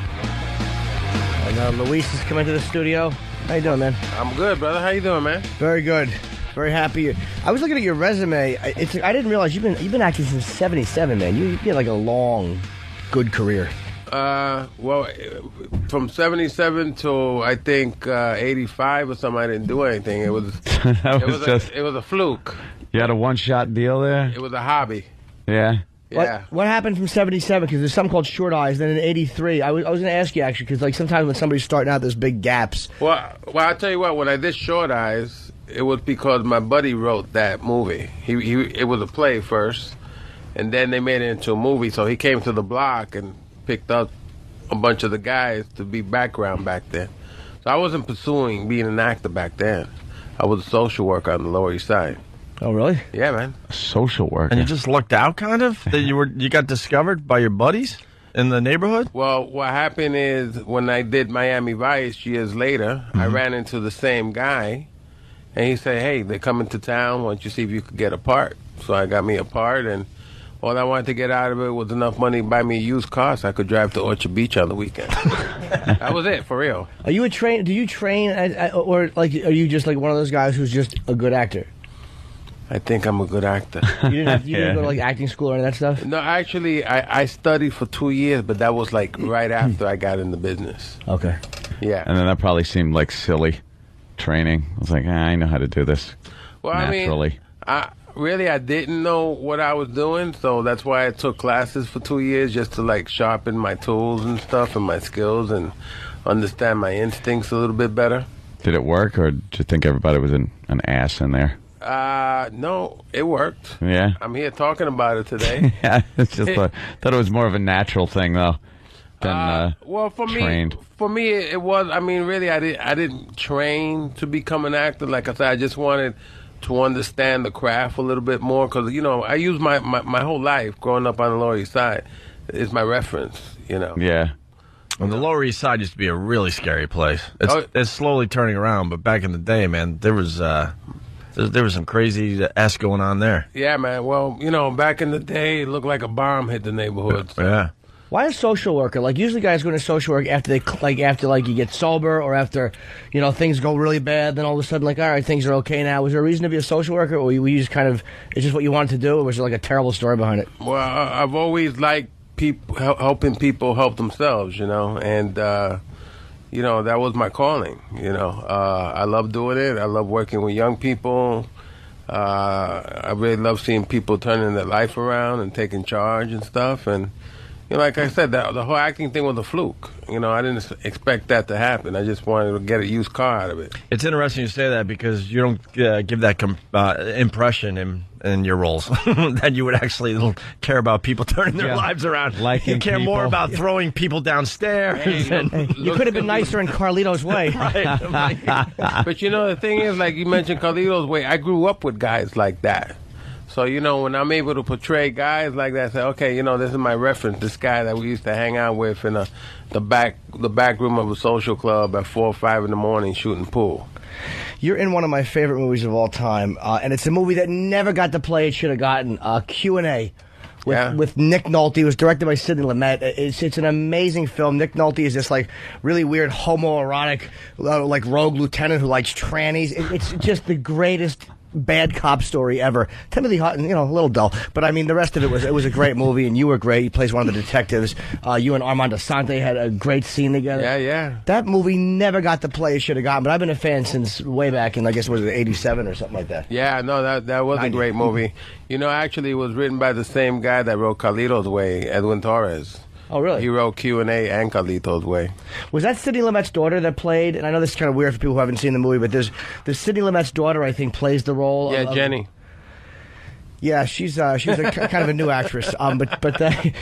You're like when you saw the credit, you're like, well, that's kind of an odd casting, and then you see the credits, and you go, Lumet makes. Now I get it. Yeah, but never any aspiration of being a leading man or anything like that, or. Because you were one of those guys for years was like, oh, that guy. Yeah. Oh, that guy. And then you just start to get your name out there where people now know your name. Well, I'll tell you what, I'm just happy working. Yeah. I'm happy doing good roles. I'm happy doing good films and stuff like that, and good material comes my way. So I'm just a happy-go-lucky camper, man. But you are one of those guys. It was like J.T. Walsh or Craig Nelson or a lot of these guys. Everybody, you can't go anywhere. People go, I know you. And then like Frank Vincent too, Raging Bull, Goodfellas, and all of a sudden the name, one role, and all of a sudden the name clicks and everybody knows the name. Yeah. And it's interesting to be walking down the street and somebody goes, "Hey, Louis." And I thought, you know me? I know you. As opposed to, hey, you that guy, right? How was it working with Pacino? Yeah, that guy. Pacino was great to work with. Right? Oh man, that was classic working with Al. He's a pro, great team player. It was great working with him. I see. My thing is, I know I always talk about myself, but acting, I act very mildly. I did an audition yesterday for a Dane Cook movie, and Dane's a buddy of mine. And I had to go on tape, because they're casting in Los Angeles, so I had to go on tape. And here in New York, I put myself on tape with an awful cast. Casting directors never read with you. They never give you like a real read. It's always like, because they're all failed actors and just awful people. And it was embarrassing. I should have sent a snuff film. It would have had a better shot at landing in this comedy. I was atrocious in that performance. Well, yesterday you were sitting around, and I thought you were talking to yourself. I should have been, and I should have just taped it and then mailed that to Dane. Jimmy was practicing his lines during the show yesterday, during the commercial breaks. Yeah, Mr. Fabersham. It was too bad you weren't practicing today. You would have got some nice advice right here, man. Some tips. He would have helped you out there, Jimmy. I'll give you a tip, man. The best thing is just be yourself. Don't act like somebody you're not. That's the thing. I try to be charming sometimes. He would see me act for 5 minutes and then call the place he used to do social work at and go, I got somebody who is not going to make it in acting, so if you guys have a spot. And then the hands. See, what do you do with your hands when you're acting? When you're just walking around in life, you never think about, where's my hand? But then the second you get a script and your camera's going, you go, what do I do with my hands? In his case, the hands are around people's necks. Well, that's true. So. Or it's one is on a gun. Yeah, or a knife. He always has something going on with his hands in these movies. Have you ever been in a scene where you're like, where you're acting with somebody, you're doing a scene or play or whatever it is, and you're like, I can't believe I'm working with this person? I think I do that all the time. Really? Yeah. I pinch myself every day. I pinch myself the fact that I'm here right now. For real. I mean, it's like I said, I stumbled onto this, it wasn't something that I was pursuing. It's just something that happened, and like I said, I've been blessed with the fact that I gotten all these great movies to work on with all these great actors and stuff. How about the chicks? Have there been chicks coming your way since? Have there been chicks coming my way? Yeah, since the they come my way, man, but for some reason they just don't see me. Oh really? Oh. Yeah, man. You know, I'm not like Mr. GQ. You know what I'm saying? I mean, come on, do you have chicks coming your way? You raise an interesting point. I'm not trying to hurt your feelings. No, it's accurate. Believe me, it's a good example. You know, it is though. Jimmy's charming. Yeah. I'm not he charming, like though. charms people. Well, you're despicable lowlife, but you're charming. But when you look at a guy like Nicholson, that's the beauty of being in the business. It's like a guy like Nicholson. Look at him now. There's a great picture of him. You see a picture of him recently? He's on a boat, and he looks pregnant, and he's eating a sub sandwich, and he has like a bunch of models, and you're like, that's what the beauty of being an actor is. No, that's the beauty of having being Jack. Yeah, Right. And having all that cash. 70 with a sub in his fat face and a bunch of 10s just sitting around ogling him. Let me tell you, I just ordered a pizza pie, man. I don't think I'm going to get much play off for pizza pie. No, it's not the same thing. It's not the same thing. Yeah, as no, Jack. Jack's on a yacht. You know what I'm saying? How about the new film War? What are you doing in this with Jet Li and who we Jason. interviewed also? Jason Jason Statham. We've interviewed him too. Who do you play in War? I play this guy named Benny, who is a double, quadruple undercover agent. Oh, kind of back and forth. Kind of like a very layered kind of guy. Don't know which side you're on. Oh, I know what side I'm on, but you just don't know what side I'm on. Yeah. You know, I run like a real underground fight club and stuff, but that's just my front.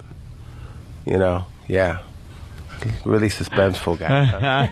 They're like holding their breath. Okay, so. Well, how does the movie end? The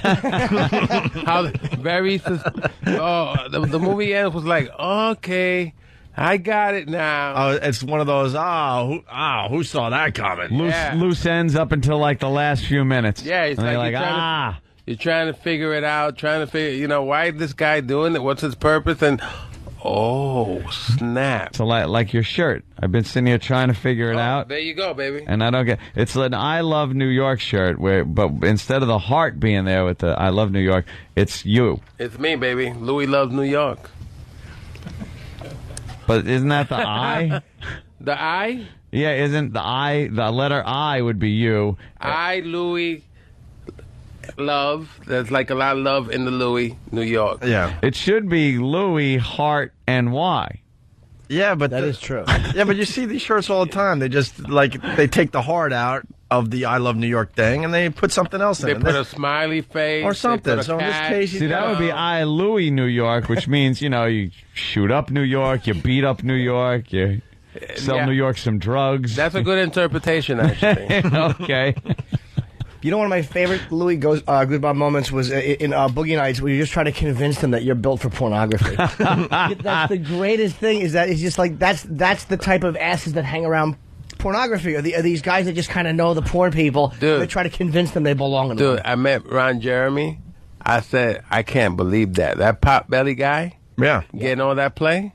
I must be doing something. Yeah, well, Jimmy met him too. Yeah. Jimmy. Well, no, he's got to tell you the story now. He had a threesome with Get Ron out. Jeremy. Yeah, me and Ron, the yeah. same girl. It was I hosted the Porn Awards in 2004, and at the end of the night, I went up to my friend's room, and Ron was, let's just say that Ron and I connected.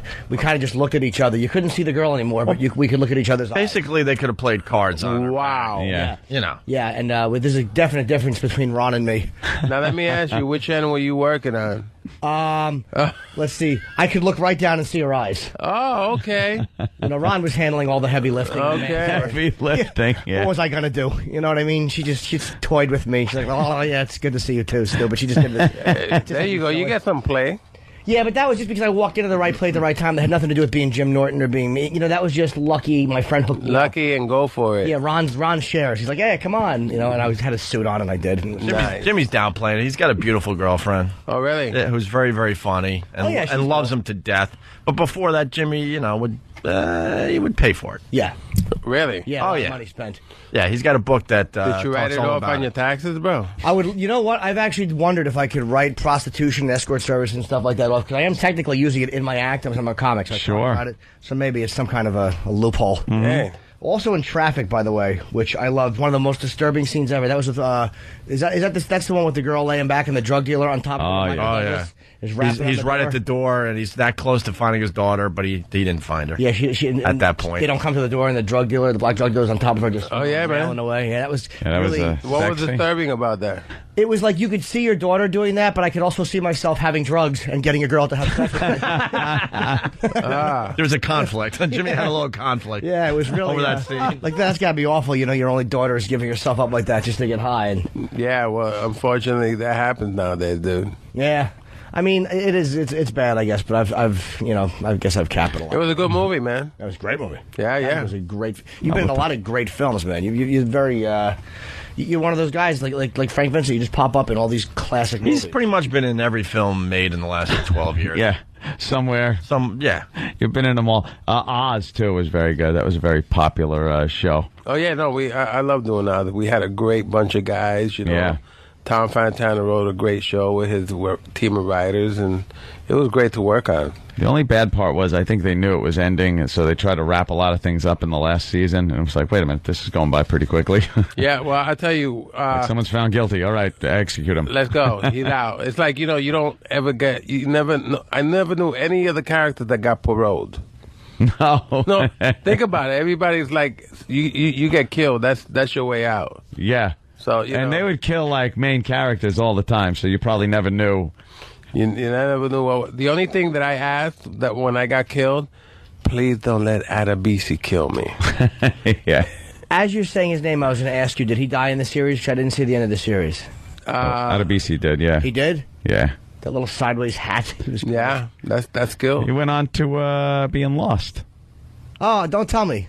Well, you're not done with that yet? No, I didn't really like it. Oh, son of a bitch. How do you not like it? I don't know. I don't love Lost. I'm in silly. season 2. It's just getting too weird for me. I'm going to give it another chance. Too weird, but that's just it. I know. Then you got to... That's the idea of being lost. It's weird. Yeah. I know, but it's like They're a little lost. bit too much. You know, it's like I like being lost with dinosaurs maybe, but it's just getting too weird. It's like, something they built. It's just like, all right. All right. I knew Jimmy would get bored with it. A lot of people are asking about John from Cincinnati, not to bring up, but HBO canceled that show. And yeah, man. It seems like there's a lot of fans of that show listening right now. Wow. They all want us to ask you about that, if you have any inside scoop on that. Yeah, man. Well, I was really disappointed to hear it. I encouraged them keep calling HBO, and it was a great show, man. It was one of those shows that you really had to think, really had to process, The answers ain't laid out for you, and it's like you got to really be checking out to see what's going on. How many episodes did it last? We shot 10 episodes of that, and I was surprised because HBO, you go for a couple of years at least, Well, one would think, but believe me, them calling up doesn't help. Same thing happened to Jimmy. I was on a series for one season. Oh, really? Yeah, Which one was that? Lucky Louie, and we lasted for one season. Oh, really? Yeah, and it happens. It sucks. Those asses had Arliss on for how many years? I don't know. I guess it was popular. Oh, stop it. Could be the worst show ever on television. Oh, was it awful? Cable or broadcast. You weren't in Arliss, were you? He probably was. He probably had a walk-on part. Probably had a part in it. Maybe I watched it by accident. Yeah, okay. You just tripped over the remote and it popped on. Yeah, sure enough. We got to plug the movie because the music is playing because we're off the air before 9 o'clock. The movie is War. It stars with Jet Li and Jason Statham. Jason Statham's great. And Jet Li is hard to work with because he probably doesn't speak we interviewed him. He doesn't speak English. But, for real? Yeah. Oh, man, okay. Why, he spoke English? Huh? He spoke English when you worked with him? It was like sign language. Yeah, broken English. Yeah. He gave us a little broken English when he was in here. Yeah, a little bit, but a little bit. Kind of hard to. It was kind of awkward there. We had a tough time with him. Really? He seems like a great guy, and whatever. Yeah, His films are good, but kick your colon out. as far as a radio interview, it was a little tough because you need to speak the language to communicate. Yeah. Also in Magnolia, you've done a lot of. He's done everything. And the movie comes out when? Friday. Okay, this Friday, it's War. I did all my own stunts on it, too. You'd be proud. Are they really stunts? Yeah, man. Oh, cool. Why, though? Why? Yeah. I've been working out and stuff, and I figured it was time I could show that side of my talent, you know. Detect a little sarcasm. You know what I'm saying? Just a little. They've already recognized the ability. Now it's time for the sexuality and the masculinity. There you go. That's how you get the leading You role. never know what's next, baby. All right, we got to get out of here. Thank you, Luis. Hey, we Hey, will guys, be thank on you. XM Thanks, for the bro. next 2 hours. Right on. All right, it's Opie and Anthony. Have a good day. The virus is spreading. We are live on XM Satellite Radio. Radio. Hi, exclusively XM people and internet, I guess. Pictures, Eric, in the new studio? We got Justine Jolie finally calling in. Had a little with my mouth when I try to say her name. I don't know. happened? I don't know. I went. Justine. It just kind of mouth fart. Pocket hash. She was supposed to call about an hour and a half ago. Of course, the penthouse pet for September. Justine Jolie, everyone. What's up, Justine? Hey, dude, I so get an F in life. Apparently, I so missed the call. Yeah, we wanted you on about an hour and a half ago. We played the clip of E-Rock giving you a spanking or Really? one shot to the bottom. How's that hiney? Yeah, we want to find out how the hiney is. It's kind of bruised. I'm Can you damaged send us- goods, man. Can you send us a picture or something? Wait a minute, could I? And Yeah, I it's got the future. MMS, man. Menstrual. What? And what? MMS, picture What's- messaging? Yeah, it's, you know. I don't know what that is. Picture What's messaging? Has anybody ever taken a picture message? No? Yeah. What do you sound like? We're trying to figure it out. Well, right now I kind of sound like a raspy whore because I drank last night and my throat's a little scratchy. Well, it is Monday night. Did It you- was Monday night. Did you get No, plowed it was last Monday night? I know. Huh? Did you get? Did you have some of that sex last night? Oh, dude, come on. Did you? I've hit on like 3 men so far and like several women, and I can't get play from anybody. I don't want to hear it. You can. Wherever You hit on want. men and you don't get play. No. Where are you, in Chelsea? Just bring the magazine with you. Guys will fuck you just because you were in Penthouse. Yeah, I mean you got a nice spread in the Penthouse Yeah. magazine. Hear about that? I think Positive. I think what turns off guys is what you do with your voice. Okay. I'm going to be honest with you today because you have a nice spread in Penthouse, but when you do weird things with your voice and get Betty Boopish and I don't know, it's Okay, kind of fair weird. enough, but I'm still not honestly getting any play, man. I went to hang out And the with, man thing, you can't say man. She's I a like man. that. man. It's Do you really? Yeah, it's cute. It's like, hey, man. It reminds me of something I don't know what. Hey, man, save me a pose. Dr. Beeper. Yeah, she sounds like a female Dr. Beeper. Dr. Beeper and I. What? Nothing. There's a reference from an ancient movie. Yeah. Ain't So, movie, are you sure? yeah, we're pretty sure about that one. I think she Came out about 30 years ago, so that's pretty ancient as far as our time goes. Yeah, so to say that's not pretty ancient. What year did that come out in? Maybe 81 Oh, was it 81?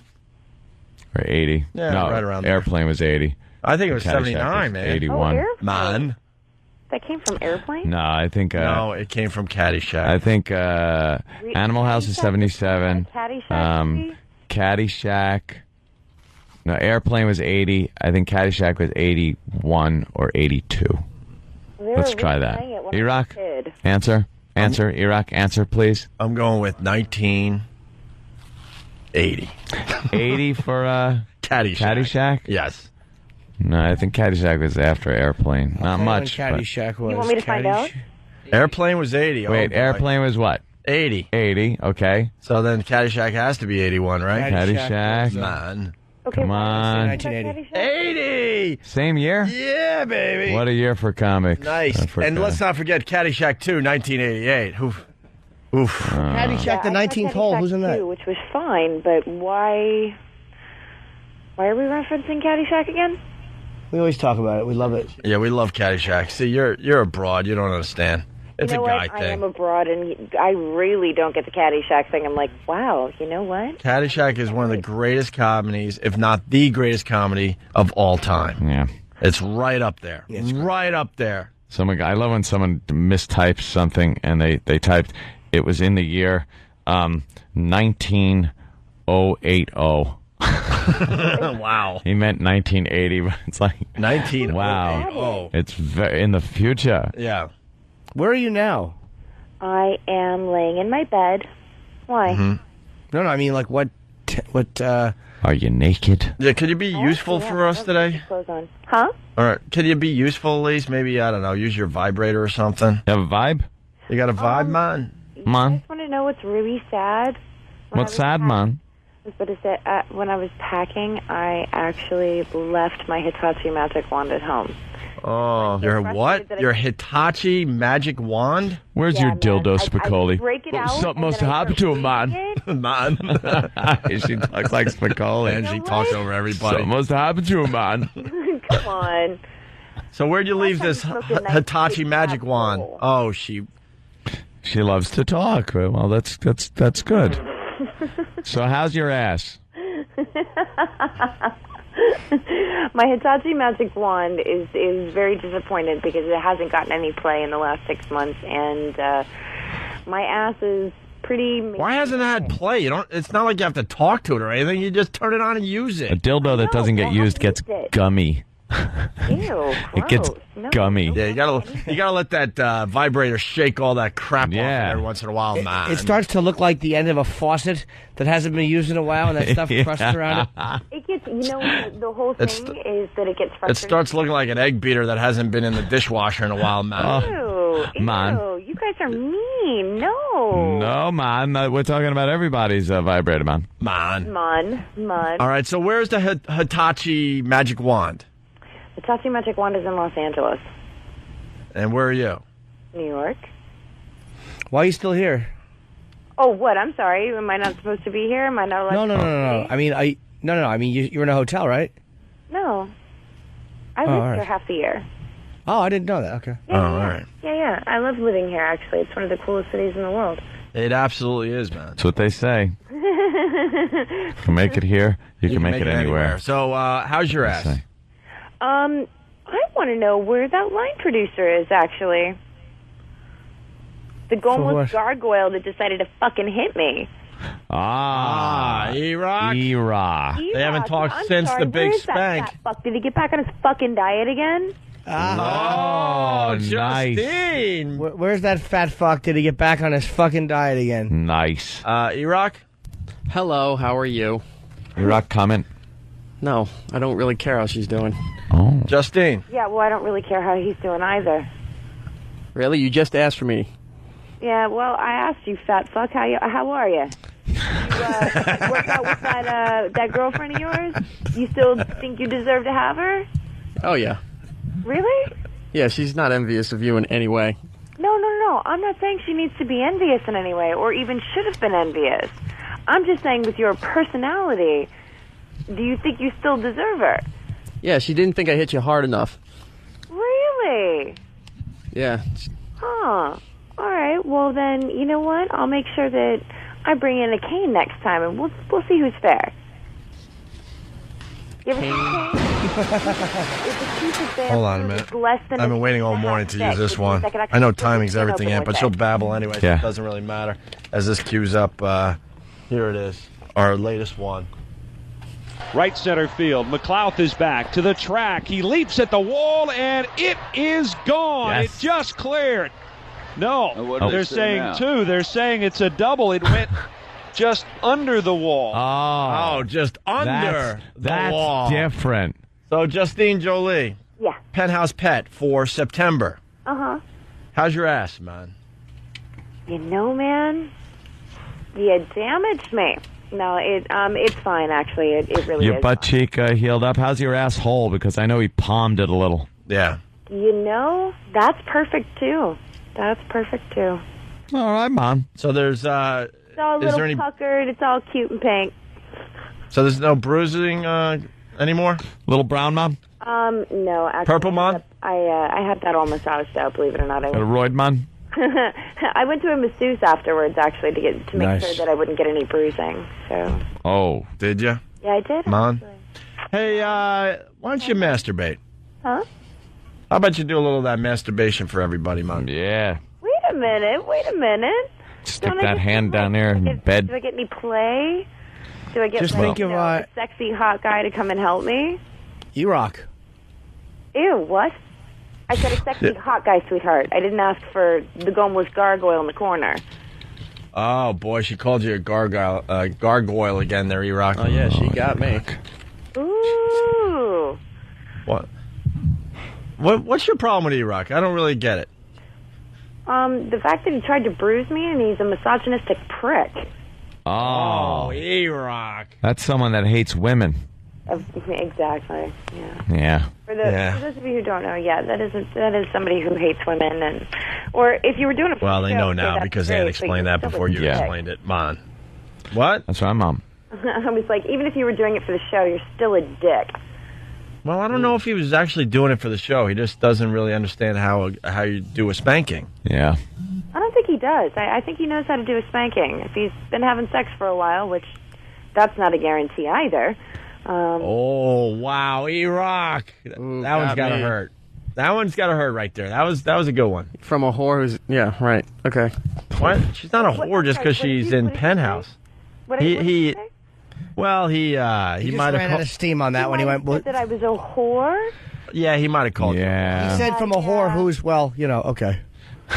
Yeah, I'm sorry that I'm absolutely comfortable with my sexuality and you still have to live in the closet. Ooh. Oh. E-Rock in the closet with a girlfriend? You're a homo, E-Rock, is what she's saying? No, I'm not saying that he's a homo. I'm just saying I'm comfortable with my sexuality. It doesn't mean that I'm a whore. It means I'm absolutely comfortable with it.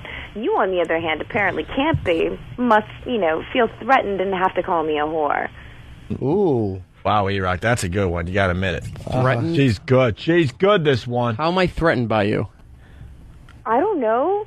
Again, going back to the misogyny, it's not. Well, what do you know? Let's start with Why that. would you call me a whore? What would I have done? Except for being Penthouse? comfortable with my sexuality. Mm-hmm. Oh, I'm sorry. I don't mind, showing my nude body because I'm comfortable with it. I walk around naked. I sleep in my bed naked. I'm a nudist. There's nothing wrong with that. I'm just wondering what makes you so bloody uncomfortable with my sexuality that makes you think that I'm a whore.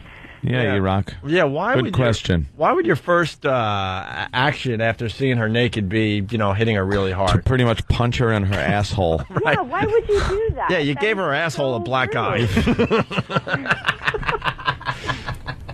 Sorry, I crack myself up sometimes. Man.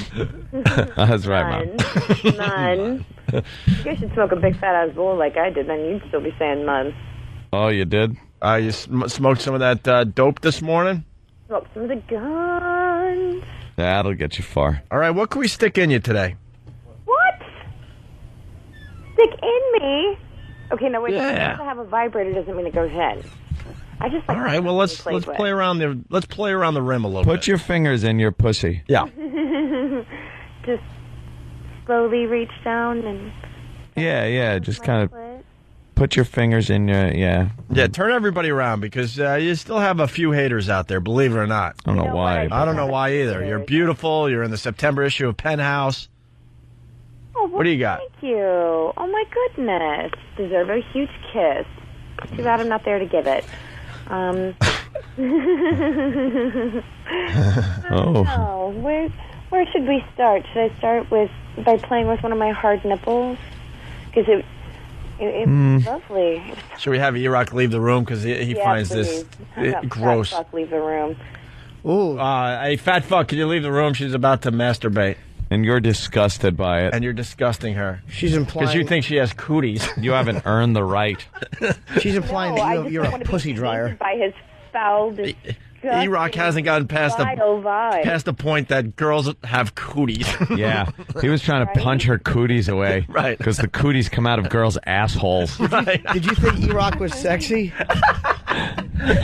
Hey, fat fuck, can you leave the studio? You heard her. Yeah, Did you think he was sexy, Justine? By any chance? Ooh, can you leave the state? No. All right, he refuses to leave, Justine Jolie. Oh, that's gross. He's disgusting. I can't believe after he hit me in the ass, he wants to stay for me to masturbate just because he thinks what? Excuse me. When you refer to what E-Rock did to you, could you just say that he hit you in the asshole? It just sounds funny. Yeah. I'm sorry. What? What did you say? I didn't know. Just refer to what he did to you as hitting you in your asshole. He punched you in your asshole. No, there was no punching. There was no punch. It was open. It was an open hand. It was like one of those things that if you're a ninja, you do to someone's nose. Yeah. You take the heel of your hand. Yeah. And poof, pop it up. That's what he caught her asshole with. The heel of his hand. He caught me with the thumb. No, he didn't actually punch Thumb. me in the ass. Wow. All right, get back to being hot. Let's go. Yeah. Man. Let's go, man. Man. So, yeah. So I think it was at my nipples. Wait, does that fat fuck still have to be there, really? He's gone. Hey, fat You chased fuck. him out. Nah, he's still there. And he's being defiant for some reason. He doesn't like the fact. E-Rock doesn't like the fact that she really thinks he's a fat fuck. Yeah, I think you hurt his feelings by calling him a fat fuck. Oh, well, then get back on the diet.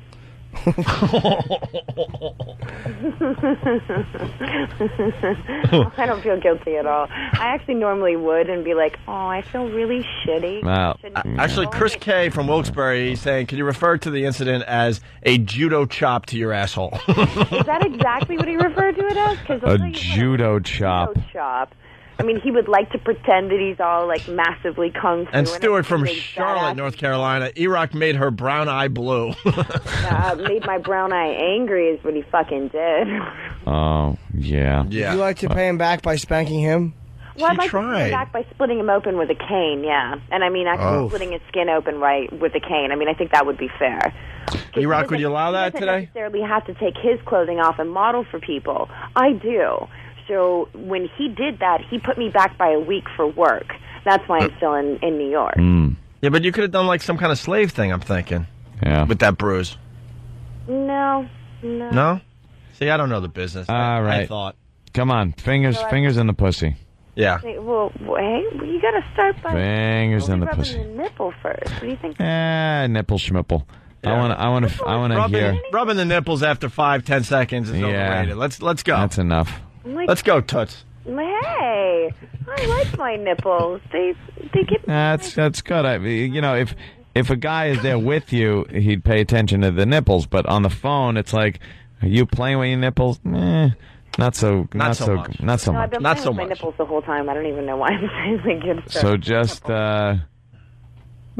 throw 2, 3, 5 fingers in there. Yeah. I can get 3 in. Actually, I have You get 2 3 in? Thank you. All right, shove them in there. No, spit on your fingers and shove them in. Right.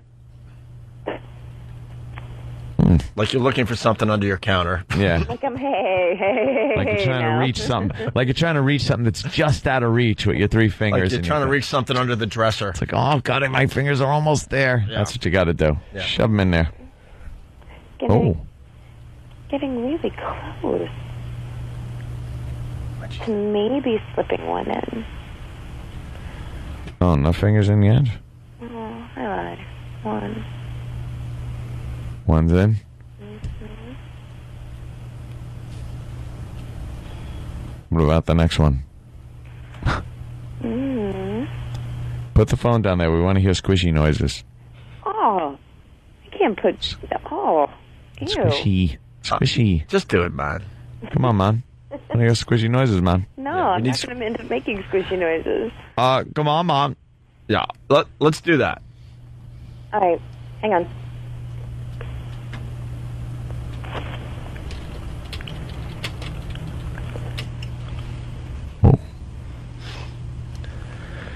Is that squishy enough for you? I heard a little squishy. Yeah, spit on your hand. You need a little more lube, it looks like. No, it just doesn't make squishy noises. It's a little too tight for them. E-Rock, by the way, is listening in on this. Yeah, well...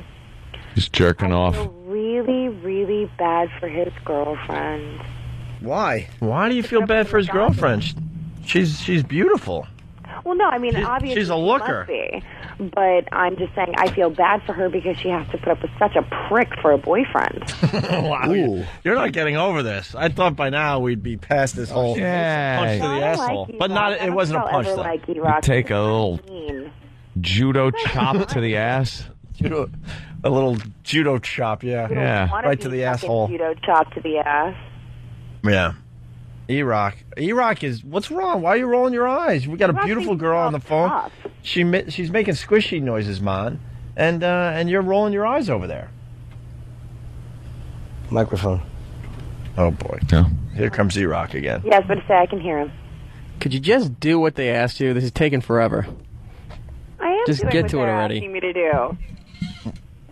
Well, So we're got a couple of fingers up there. Multitask. I'm sorry that some of you can't. I'm sorry that you can't, E-Rock. Put a thumb up your ass. Yeah, let's go with the. Ow, no. Just put a thumb up your ass. No, that's it only. Could you put a thumb up your ass? Yeah, who's looking? Just do the thumb up the ass. No one's You know like, what? spit How on your about, thumb. How about E-Rock do it first, and then Hey, are you into weird stuff? Are you into weird stuff? like what kind of weird stuff? Can you like shit in a bag and throw it up against a wall? Oh my God! I just want to meet the person who can't. No, I'm serious. Are you ready for your morning dump? No. How funny would that be if we could listen to that? She takes her be morning good. dump. Okay, wait Jimmy's a minute. in. Why would you want to listen to me taking my morning dump? Because this is what we great do. radio. This is different. Like all the radio shows, they get the hot chick on the phone and she does something sexy and everyone laughs and jerks off and we move on. Well, let's go a little different today. How about hot chick taking her morning dump? Possibly, preferably in a little baggie, and then you throw it up against a window. But if you don't want to do that, we'll just listen to you like sitting there. Hey, yeah, releasing. E-Rock, do we have the audio of the girl doing exactly what we just mentioned? If you will can be find more that, than happy to take a steaming pile if I can throw it on E-Rock. E-Rock, would you allow shit on your face?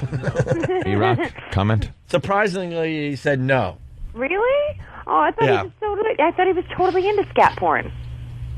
No, he's not. Do you take big dumps or little dumps? Yeah, what kind of does it taper off nice or is it kind of like stewy? Big soft serve ice cream or milk duds? Huh? I was going to say it depends on if it's a Python night or a Pebble night. Well, what did you drink last night? I had a bottle of Chardonnay, All right, a bottle of wine. Any drugs? a bowl. In a bowl. Oh, all right. You smoked pot. I'm sorry, and you had a bottle of wine. What did you eat? What kind of munchies did you have? What did you have for dinner? If you Fish need to know, bakey. I had a little pasta with a little asparagus and chicken. Ooh, that's All on the pasta, and I had a little side of red sauce, and I had some of those spicy mussels in a red sauce, and a little salad. You know, all that sounds fabulous, minus the meat. Whatever. This is fascinating. What were your But- munchies last night? I had sweet potatoes. I had Flight of the Condors is what I was watching last night. I had spinach, green beans, mac and cheese, which I made from scratch, and Jimmy's a pro when it comes to this. What do you think, Jim? It's probably going to be pretty solid, I'm thinking. Yeah. But loosey-goosey because of the spinach. It's going to slide out. It's going to slide out nice. No, the spinach won't come out yet. Mac and cheese, we can only hope she's lactose intolerant. No, because then it'll be a big and then I soupy also mess. had a very rare brie with olives and crackers. Oh, that could be a mess. that could be a pile of venison meat. That could be a pile of grossness, except for as soon as, by the way, whatever comes in, whatever goes in your mouth should immediately leave. Oh? Yeah, it shouldn't What? just stay in your body because it's kind of toxic if it does. Oh, so you're bulimic? No, I kind of already did. I already took my dump last night after I ate, dude. Can't Did go you? through you that fast. Yeah, what are you, a goose? Huh? It doesn't go through you that fast, like 18 hours, I think. I thought you meant when you sucked a dick, the guy had to leave right away. Well, that too. Like, All right, Justine Jolie, you're boring everybody. So you want to take a dump in a baggie and throw it up against a window, or do you want to masturbate? What do you want to do? I'll masturbate. I'd rather take a dump in a fucking huge plastic baggie and then throw it on E-Rock. But since Oh, E-Rock, that would we be all cool. would. What if the baggie's sealed? What if she comes in sometime this morning with her shit in a bag? And you just feel the sheer weight of her shit hitting you. Hitting you, E-Rock. What do you think? No shit gets on you, but it would be like that thud of the shit hitting you. should I put it in the freezer or should I put it in the microwave? So No. Would you give Eric a hot plate? Listen, if we put a plastic baggie over it, like if we put like saran wrap on his face, the old dignity saver, would you, if you want to pay him back, would you give him a hot plate? I certainly would. That's where you fucking drop a giant a pile of soupy shite all over his fucking neck face, straighten him right out. All right. I would eat nothing. No, Iraq, if it's all plastic bag, it wouldn't even touch you. 24 hours just for that. No. All right, listen, Jolie, we got the clip. Listen closely. I know that's tough for you, but listen closely. This is a lady. I think she's a truck driver where she hangs with a truck driver. She took a crap in a plastic bag, and then she throws it up against a window. This is the real deal. Here it is. Okay, I'm tying the bag up. Did you hear it? Yeah. Do it again. Do it again. Okay.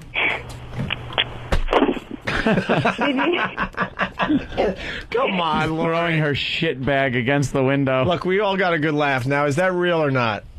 That's real. All right, one more time. Throw it against the window? Yeah. Okay. It's really starting to stink up the truck. Okay, here we go.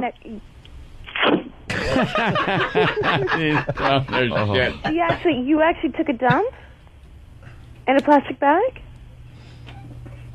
Justine, who are you talking to? I thought she was live. Apparently not. No, but did she really take a dump in a bag and kept throwing it against it? Mm-hmm. Yeah. Oh my. Yeah. That's about the only way that call could have ended. Oh my God. All right, well, she's okay. We're making blah, blah, blah, blah, blah, blah, blah, blah. She's been in 100 pornos? Really? According to IMDb? Softcore? I don't know. We can look up her IMDb. Or, big right. one in the asshole. Hey, we, some of that asparagus coming up from last night. Wow. There you go. Hey, we got Wired Magazine. Some dude over there, Steve Knopper. Steve Knopper. Douche Satchel. Is the K silent? It must be. So it's Steve Knopper. And the guy doesn't like us, and he can write whatever the fuck he wants. We're trying to get him on the phone, but of course he's avoiding us. Hold on a minute. Hello? Yeah? Who's this? Justine. Who's this? Justine who? Jolie.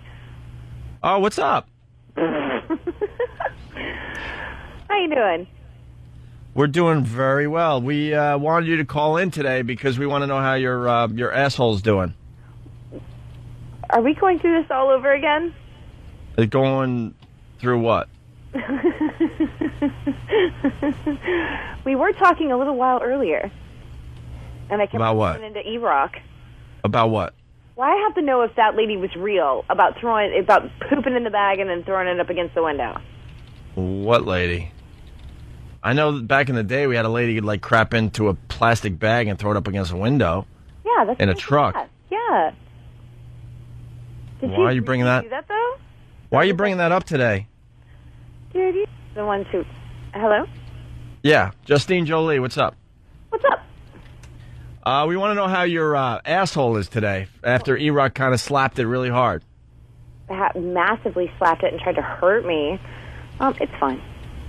Oh, it's fine? Yeah. Maybe. Is it all bruised and stuff, or?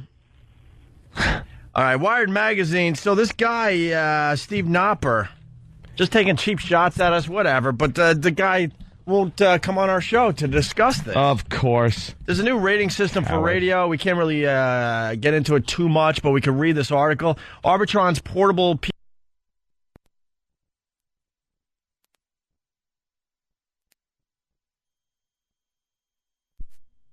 writes this article, and it starts off by saying, ever wonder why those twits, Opie and Anthony, get to be radio stars? Twits? So call our show. And ever wonder why cuntbag Steve Knopper gets to write for a magazine? He's in Denver. What? Go ahead, Jimmy. How do you spell his last name? Knopper, Knopper. I believe you could go on Wired Magazine or Wired.com, and you could comment about this article. Is that true there, E-Rock? Yeah. Yeah, okay, so you can go to Wired.com and comment about this particular article. You know why twits like us become radio stars, you idiot? Because we go on the radio and give people a show that apparently they enjoy and want to listen to. Right. Steve Knopper. Why are people fucking... why would people read your articles? Because you write about us and we talk about it. Believe me, no one was fucking reading this. And you know what? I know it's easy to just, beat the crap out of him on Wired.com, but some other people ask him, why won't you go on Opie and Anthony's show and discuss why you called them twits? They would really like to know. Go ahead. Instead of hiding behind your stupid keyboard.